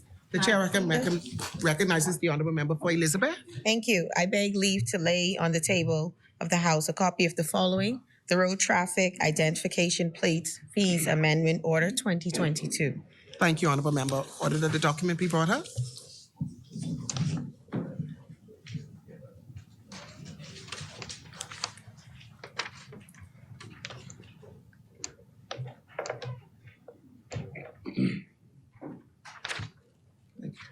Order that the document do lie on the table. Continue, honorable member. Madam Speaker, I beg leave to lay on the table a copy of the following: the Boat Registration Yacht Amendment Rules 2022. Thank you, honorable member. Order that the document be brought up.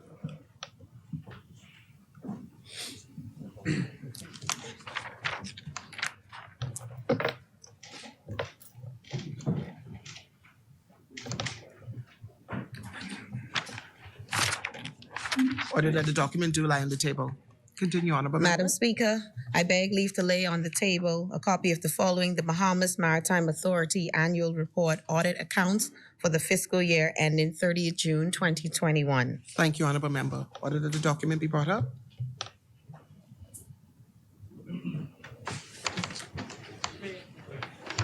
Thank you, Madam Speaker. You're welcome.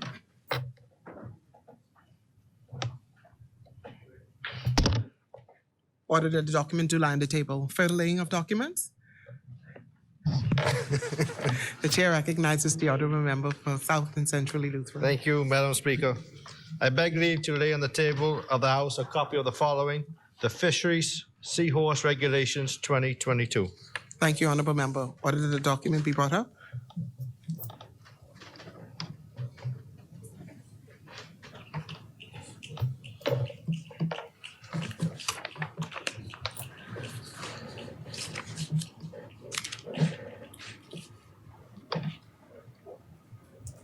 Thank you. Order that the document do lie on the table. Continue, honorable member. I also beg leave to lay on the table of the House a copy of the following: the Fisheries Resources, Jurisdiction and Conservation Amendment Regulations 2022. Thank you, honorable member. Order that the document be brought up.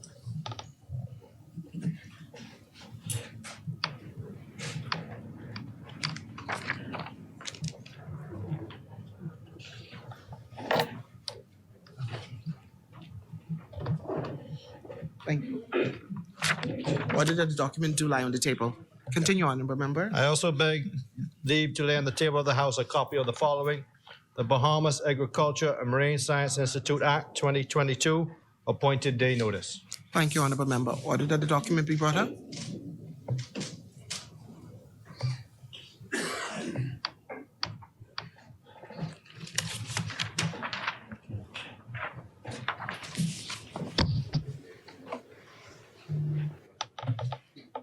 Thank you. Order that the document do lie on the table. For the laying of documents by ministers, the chair recognizes the honorable member for Centerville.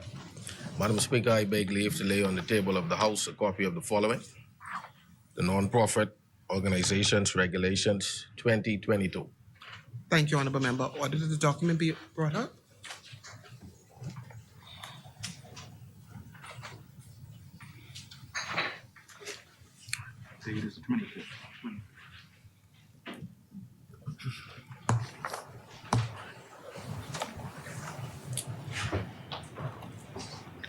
Thank you. Order the document do lie on the table. Further laying of documents? Thank you, honorable member. No more statement of communications. No more. Thank you, honorable member. We'll now go to the order of business. Messages from the Governor General. Messages from the Senate. Motions for leave of absence, leave to resign seat, and new writs. Presentations of petitions. Presentations of reports of committees. Adoption of reports of committees. First reading of bills. The chair recognizes the honorable member for Cat Island, Rumkey, and St. Salvador.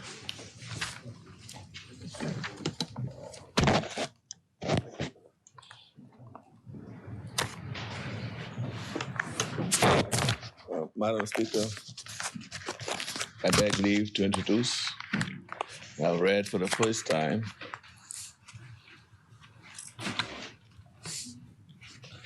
a bill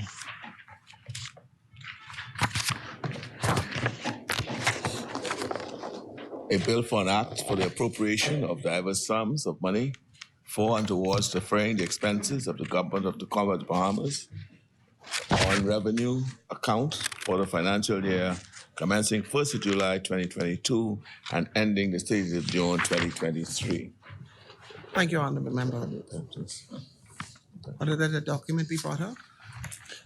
I could have a second. That's right. Is there a second there?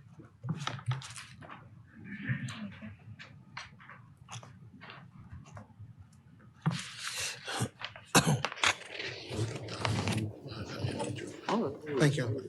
It's been moved and seconded that the following bill be read a first time and tabled.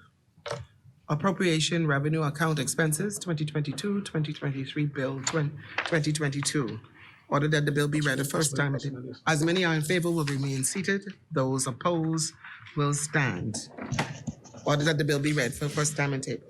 A bill for an act for the appropriation of diverse sums of money for and towards defraying the expenses of the government of the Commonwealth of the Bahamas on revenue account for the financial year commencing 1st of July 2022 and ending the 30th of June 2023.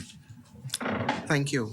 For the first reading of bills, the chair recognizes the honorable member. Madam Speaker, I beg leave to introduce and have read for the first time a bill for an act for the appropriation of the sum of $371,146,142 for and towards defraying the expenses of the government of the Bahamas for capital development for the financial year ending 30th of June 2023. Is there a second? Thank you, honorable member. Order that the document be brought up.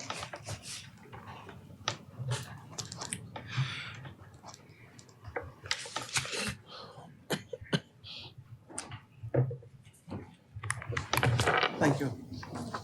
It has been moved and seconded that the following bill be read a first time and tabled. Appropriation Capital Development 2022-2023 Bill 2022. As many are in favor will remain seated. Those opposed will stand.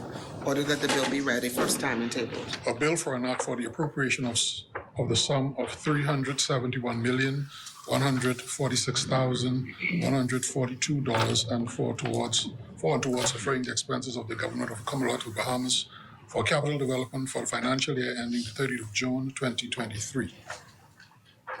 For the first reading, the chair recognizes the honorable member for Cat Island of Rum and Salvador. Madam Speaker, I beg leave to introduce and have read for the first time a bill for an act for the appropriation of further diverse sums of money for and towards defraying the expenses of the government of the Commonwealth of Bahamas during the fiscal year commencing 1st of July 2021 and ending the 30th of June 2022.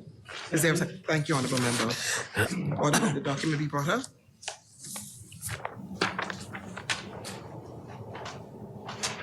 Thank you. It's been moved and seconded that the following bill be read a first time and tabled. Supplementary Appropriation Revenue Account Expenses 2021-2022 Bill 2022. As many are in favor will remain seated. Those opposed will stand. Order that the bill be read a first time and tabled. A bill for an act for the appropriation of further diverse sums of money for and towards defraying the expenses of the government of the Commonwealth of the Bahamas during the fiscal year commencing the 1st of July 2021 and ending the 30th of June 2022. For the first reading, continue, honorable member. Madam Speaker, beg leave to introduce and have read for the first time a bill for an act for the appropriation of further diverse sums of money for and towards defraying the expenses of the government of the Commonwealth of the Bahamas during the fiscal year commencing 1st of July 2021 and ending the 30th of June 2022. This is the capital development supplementary appropriation. Thank you, honorable member. Thank you, honorable member. Order that the bill be brought up. Thank you.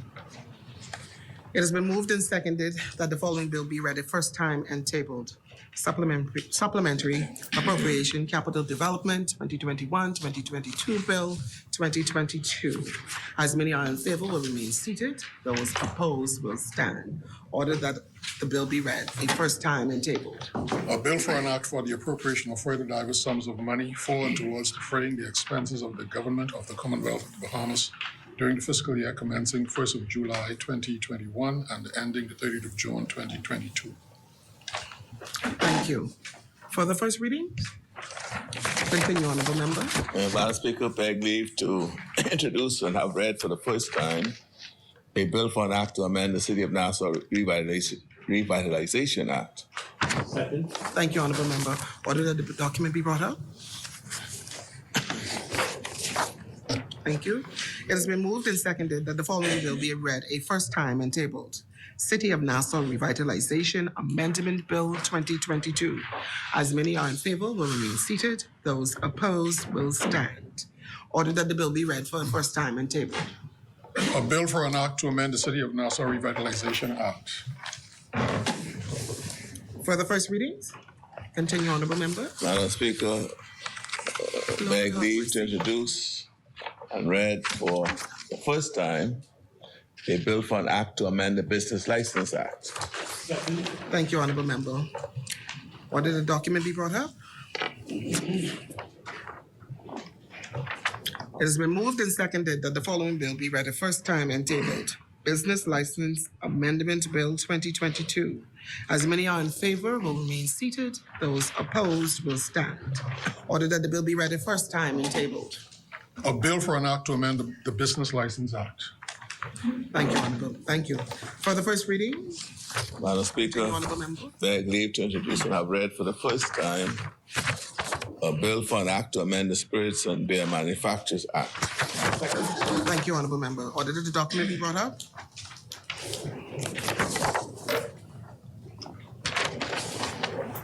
It has been moved and seconded that the following bill be read a first time and tabled.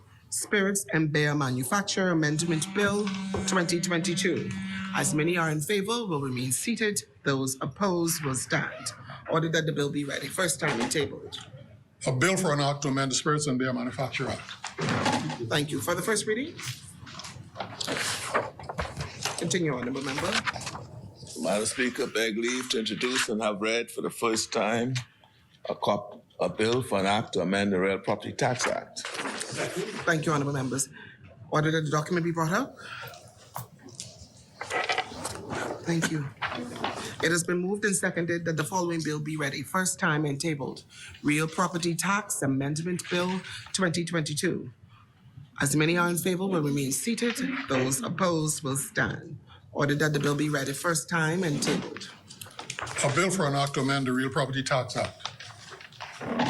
Thank you. For the first readings, continue, Honorable Member. Madam Speaker, beg leave to introduce and read for the first time a bill for an act to amend the Public Finance Management Act. Second. Thank you, Honorable Members. Order that the document be brought up. Thank you. It has been moved and seconded that the following bill be read a first time and tabled. Public Finance Management Amendment Bill 2022. As many are in favor will remain seated. Those opposed will stand. Order that the bill be read a first time and tabled. A bill for an act to amend the Public Finance Management Act 2021. Thank you. For the first reading, continue, Honorable Member. Madam Speaker, beg leave to introduce and have read for the first time a bill for an act to amend the Economic Empowerment Zones Act 2018. Thank you. Thank you, Honorable Members. Order that the document be brought up. Thank you. It has been moved and seconded that the following bill will be read a first time and tabled. Economic Empowerment Zones Amendment Bill 2022. As many are in favor will remain seated. Those opposed will stand. Order that the bill be read a first time and tabled. A bill for an act to amend the Economic Empowerment Zone Act 2018. Thank you. For the first reading, continue, Honorable Madam Member. Speaker, beg leave to introduce and have read for the first time a bill for an act to amend the Stamp Act. Thank you, Honorable Members. Order the document be brought up. Thank you. It has been moved and seconded that the following bill will be read a first time and tabled. Stamp Amendment Bill 2022. As many are in favor will remain seated. Those opposed will stand. Order that the bill be read a first time and tabled. A bill for an act to amend the Stamp Act. Thank you. For the first reading, continue, Honorable Member. Madam Speaker, beg leave to introduce and have read for the first time a bill for an act to amend the Customs Management Act. Thank you, Honorable Members. Order that the document be brought up. Thank you. It has been moved and seconded that the following bill be read a first time and tabled. Customs Management Amendment Bill 2022. As many are in favor will remain seated. Those opposed will stand. Order that the bill be read a first time and tabled. A bill for an act to amend the Customs Management Act. Thank you. For the first reading, Madam Speaker, beg leave to introduce and have read for the first time a bill for an act to amend the Value Added Tax Act. thank you, Honorable Members. Order that the document be brought up. Thank you. It has been moved and seconded that the following bill be read a first time and tabled. Value Added Tax Amendment Bill 2022. As many are in favor will remain seated. Those opposed will stand. Order that the bill be read a first time and tabled. A bill for an act to amend the Value Added Tax Act. Thank you. For the first readings, continue, honorable member. Madam Speaker, beg leave to introduce or read for the first time a bill for an act to amend the Excise Act. Thank you, honorable members. Order that the bill document be brought up. It has been moved and seconded that the following bill be read a first time and tabled. Excise Amendment Bill 2022. As many are in favor, will remain seated. Those opposed will stand. Order that the bill be read a first time and tabled. A bill for an act to amend the Excise Act. Thank you. For the first reading, continue, honorable member. Yes, Madam Speaker, beg leave to introduce or read for the first time a bill for an act to amend the Tariff Act. Thank you, honorable members. Order that the document be brought up.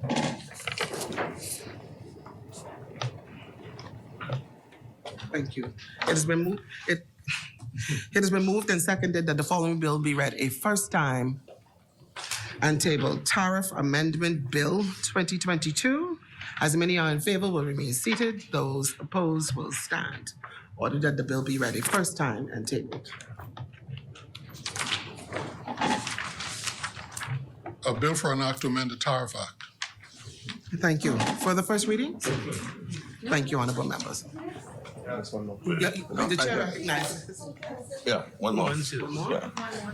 Yeah. The chair recognizes the honorable member for Cat Island. Madam Speaker, beg leave to introduce or read for the first time a bill for an act to amend the Hotels Act. Thank you, honorable member. Is there a seconder? That's added. Thank you. Order that the document be brought up. Thank you. Yeah, it was on there. It has been moved and seconded that the following bill be read a first time and tabled. Hotels Amendment Bill 2022. As many are in favor, will remain seated. Those opposed will stand. Order that the bill be read a first time and tabled. A bill for an act to amend the Hotels Act.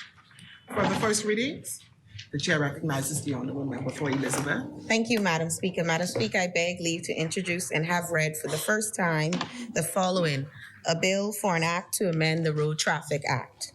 Thank you. Is there a seconder? Second. Thank you, honorable members. Order that the document be brought up.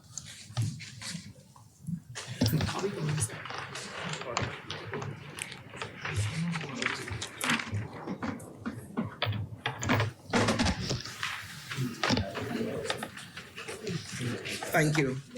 It has been moved and seconded that the following bill be read a first time and tabled. Road Traffic Amendment Bill 2022. As many are in favor, will remain seated. Those opposed will stand. Order that the bill be read a first time and tabled. A bill for an act to amend the Road Traffic Act. Thank you, honorable members. For the first readings? Thank you, honorable member. Second reading, committal of bills. Committee of the whole House. Third reading and passing of bills. Consideration of Senate's amendments. Resolutions.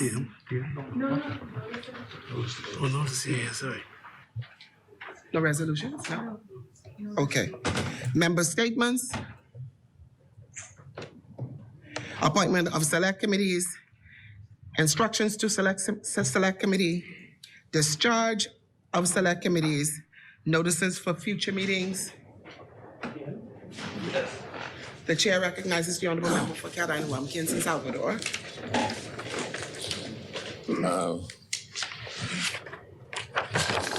Madam Speaker, I beg leave to give notice of the following resolution. Whereas Article 129(1) of the Constitution requires the Minister of Finance before the end of each financial year to cause be prepared annual estimates of revenue and expenditure for public services during the succeeding financial year, which shall be laid before the House of Assembly, and which estimates have been laid before the House of Assembly. And whereas it is necessary to undertake additional borrowings to finance the deficiency of revenue over expenditure for the year 2022-2023 estimates of revenue and expenditures, which have been laid before the House of Assembly. And whereas by Section 16(2) of the Public Debt Management Act 2021, number 6 of 2021, the minister is authorized to borrow for the purposes set out in Section 18, which authorization shall include borrowings either within or outside the Bahamas from any person, organization, foreign government, international organization, or foreign organization, by entering into the government loan agreements or line of credit agreements, issuing securities, or creating any other debt instrument in local or foreign currency.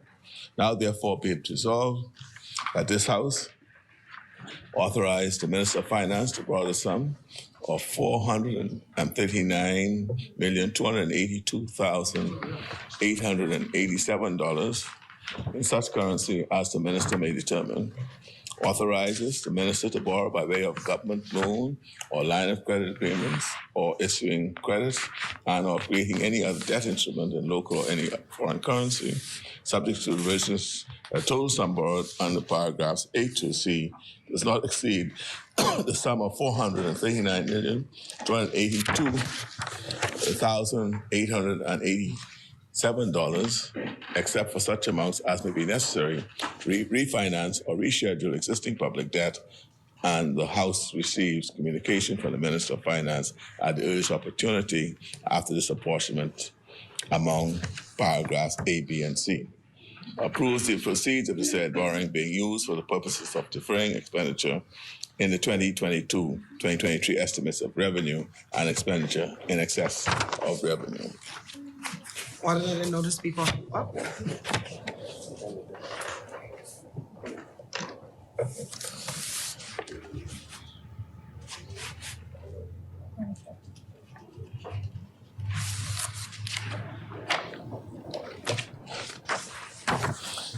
Thank you. Order that notice do lie on the table. Further notices, the chair recognizes the honorable member for Cat Island from San Salvador.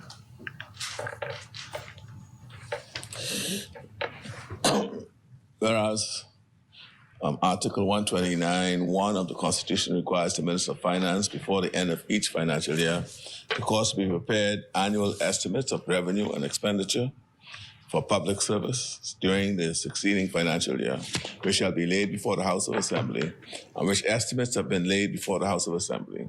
And whereas it is necessary to undertake additional borrowings to meet cash shortfalls during the execution of the annual 2021-2022 budget, and whereas by Section 16(2) of the Public Debt Management Act 2021, the Minister is authorized to borrow for the purposes set out in Section 18(1)(a), which authorization shall include borrowing either within or outside the Bahamas from any person, organization, foreign government, international organization, or foreign organization by entering into government loan agreements or line of credit agreements, issuing securities, or creating any other debt instrument in local or any foreign currency. Now, therefore, be it resolved that this House authorizes the Minister of Finance to borrow the sum of $251,419,140 in such currency as the Minister may determine. Authorizes the Minister to borrow by way of government loan agreements or line of credits, issuing securities, and creating any other debt instrument in local or any foreign currency, subject to the provisions that the said total sum borrowed under paragraphs A to C does not exceed the sum of $251,419,140, except for such amounts as may be necessary to refinance or reschedule existing public debt, and the House receives communication from the Minister of Finance at the earliest opportunity after the apportionment among paragraphs A, B, and C, and approves the proceeds of the said borrowing being used for the purposes of deferring recurrent and capital expenditure shortfalls during the execution of the 2021-2022 annual approved estimates of revenue and expenditure in excess of revenue. Order that the notice be brought up.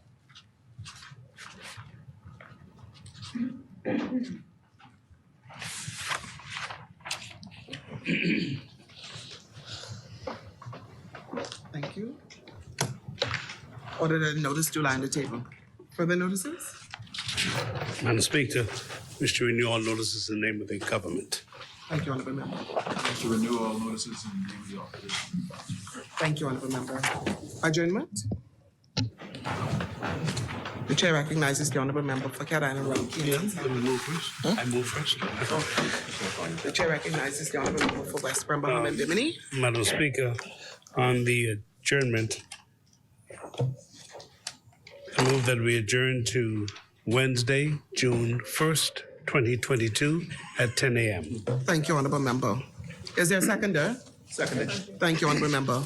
It has been moved and seconded that the business of this House do now adjourn to Wednesday, 1st of June, 2022 at 10 a.m.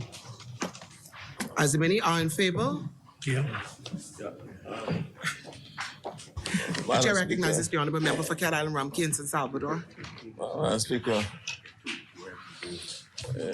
Madam Speaker, is a long-standing tenet of the Progressive Liberal Party that we honor, pay tribute, protect the legacies of and memorialize the work and lives of prominent Bahamians who have consistently placed country above self.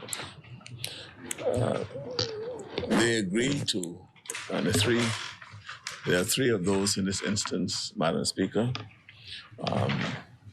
Eugene Neary, Dr. Eugene Neary, neurosurgeon, Jethro Miller, Justice Jethro Miller, QC, and Mrs. Coakley, the mother of the wife of Livingston Coakley.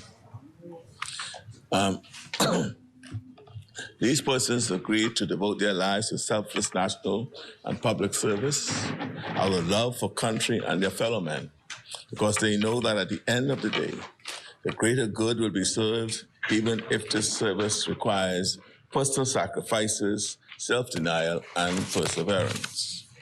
One such native son was a Bahamian intellectual, historian, political activist, scientist, and diplomat, Dr. Eugene Neary, who departed this life on Monday, the 23rd of May, 2022. A native of Acklands, Dr. Neary, a French-trained neurosurgeon, belonged to that cadre of young Bahamian professionals who were invited by former Prime Minister, the late Sir Lyndon Pinling, to forego lucrative economic opportunities abroad in favor of returning home to build our fledgling nation. Like the Right Honorable Perry Gladstone Christie, Sir William Allen, T. Basil Donaldson, and many others, Dr. Neary returned to the Bahamas and made his contributions to nation building in the areas of medicine, public administration, and diplomacy. Dr. Neary served with distinction in building the public health system, and later as an ambassador to the Republic of Haiti, the Dominican Republic, the United Nations, and lastly, the United States of America in Washington, D.C. He was an ardent supporter of the progressive movement and played a significant strategic roles within the Progressive Party during and well beyond its iconic march to majority rule, then on to national independence. A seminal moment in his political activism took place during a protest in 1962 at the entrance of Lyford Key, while Dr. Neary served as a member of the PLP's National Committee for Positive Action. The then President of the United States, John F. Kennedy, was visiting the Bahamas at that time and met with the protesters about their concerns. And the U.S. President invited that group that included Dr. Neary to have lunch with him during his stay. Dr. Neary was an elder statesman, and I always cherished our conversations on any number of issues of national import, be it local or international. I recall his independent thinker. I recall this independent thinker and intellectual as always being thoughtful, deliberate, passionate, and brutally honest in his analysis and criticisms and critiques of the subject matter at hand. Dr. Neary was a Democrat, a nationalist, and a patriot who always defended the interests of the Bahamas. Those intangible qualities will always be his endearing and enduring legacies and are worthy of defense and protection by those of us who knew and loved him. Madam Speaker, I also wish to mark the untimely passing of another dear brother, a legal eagle, if you will, and a fighter in the progressive movement, Justice Jethro Miller, QC. He hailed from Miller's Long Island, but settled in Freeport, Grand Bahama later in life. He read law at Norman Manley Law School at the University of the West Indies, graduated with an LLB honors in 1973, and was admitted to the Bahamas Bar in 1975. His successful practice covered a broad range of legal services, including corporate, commercial, labor, equity, trust, constitutional, and administrative law. As a fellow attorney, operating a private practice, law practice in Freeport during the 70s and 80s, I know firsthand that his legal services helped to build the economy of Grand Bahama. Our country recognized his invaluable contributions to the development of the legal profession and conferred upon him the designation of Queen's Counsel with all of the rights and privileges. This is arguably the highest honor in the legal profession. Madam Speaker, Justice Miller, Jethro was a trailblazer and a first. His political activism memorialized him as the first PLP candidate to contest the newly created Lucaya constituency, which is currently Central Grand Bahama. Though he was not successful in his campaign, he continued his work within the PLP, building branches and helping to create a continuous, visible political presence on Grand Bahama, and for his unwavering commitment to the progressive cause. He was awarded the party's highest honor, that of Stalwart Counselor. Beyond politics, Madam Speaker, Justice Miller remained a prominent fixture in the civic and community life of Grand Bahama, as both a businessman and as an athlete, even after his dear wife departed his life. He was an avid bowler, the sport he dearly loved. After a successful career in private practice, he transitioned into the public service, where he sat on the court bench, as we noted, and was sworn in as a justice in 2010. Jethro Miller loved and served his God, his family, community, party, and country to the end. He was a nation builder. On a personal level, Madam Speaker, there was a quadruple of us in the profession. There's four of us as law students, got admitted to the bar, and we shadowed each other's profession and our journey in the profession. I was the first to be called to the bar. I was called March 75. He was called in October 75. Then following him was Thomas Evans. Then following Thomas Evans was Hartman Longley, the H. And the four of us had a bond that kept us together for years. And though we may have not been in touch with each other, that contact that we've had that bond was never broken. And so I'm particularly saddened by this sudden passing of my good friend and colleague. He was the quintessential friend and brother. Over the last couple of months, he's been sending me, now he liked to write, and then he sent me these emails, 3 pages of emails. I'm now going to read them all, Jethro. I read the first paragraph and I'll call him. But I'll read them all now. But I truly will miss him. And I know my friends, Tommy, H, share our grief in his passing. I will miss him greatly. Last week there was another person, a career educator and public servant, Marietta Coakley, the widow of the late Livingston Coakley, former PLP MP for Exuma and cabinet minister in the pending government, has also gone home to reap her eternal reward. She was blessed with long life and spent much of her adult life training, mentoring, and molding young minds into strong, principled, and fearless leaders who would shape the destiny of this country. An educator par excellence, Mrs. Coakley taught at the Eastern Junior School, now Palmdale Primary, during the early 60s. She also taught mathematics at the newly built E.P. Roberts Primary School during the 1970s. This was the golden era of education, some would argue, marked by the rapid expansion of the country's educational infrastructure during the Pinling era and the aggressive policy thrust towards mandatory universal access to primary and secondary education. She actively participated in this education revolution. She was reportedly a patient teacher who would explain a mathematical concept repeatedly if her students did not initially grasp the concept.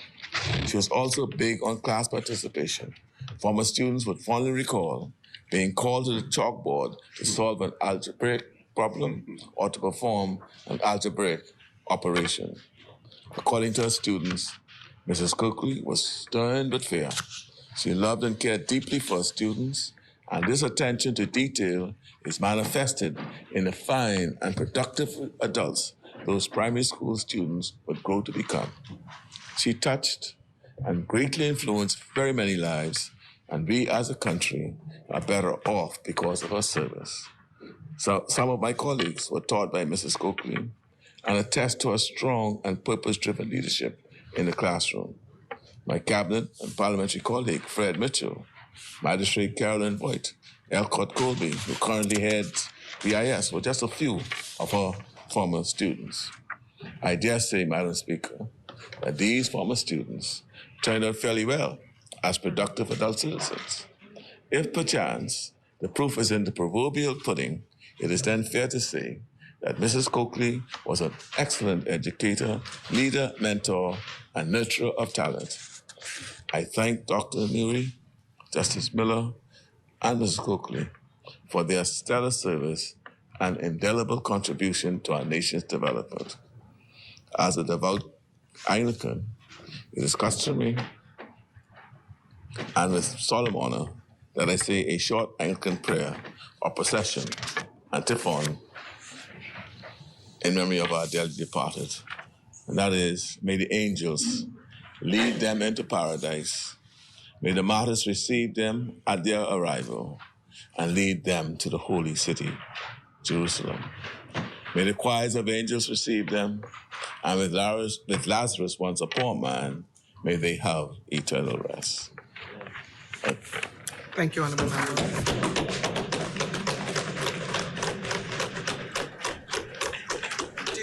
Do you wish to table that document? Yes, I could. Order the document be brought up.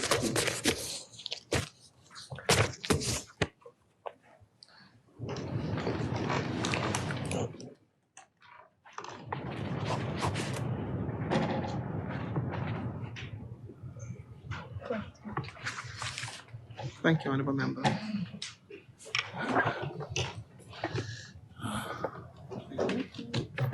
Order the document to lie on the table. Adjournment? Madam Speaker, I now move that the House now stands adjourned to Wednesday, June 1st, 2022 at 10 a.m. Thank you, Honourable Member. Is there a seconder? Thank you, Honourable Members. It has been moved and seconded that the business of this House adjourns to its rising to Wednesday, 1st of June, 2022 at 10 a.m. As many are in favor, will remain seated. Those opposed will stand. Final adjournment? Madam Speaker, I move that the House adjourns to June 1st, 2022 at 10 a.m. Thank you, Honourable Member. The House stands adjourned at its rising to June 1st, 2022 at 10 a.m.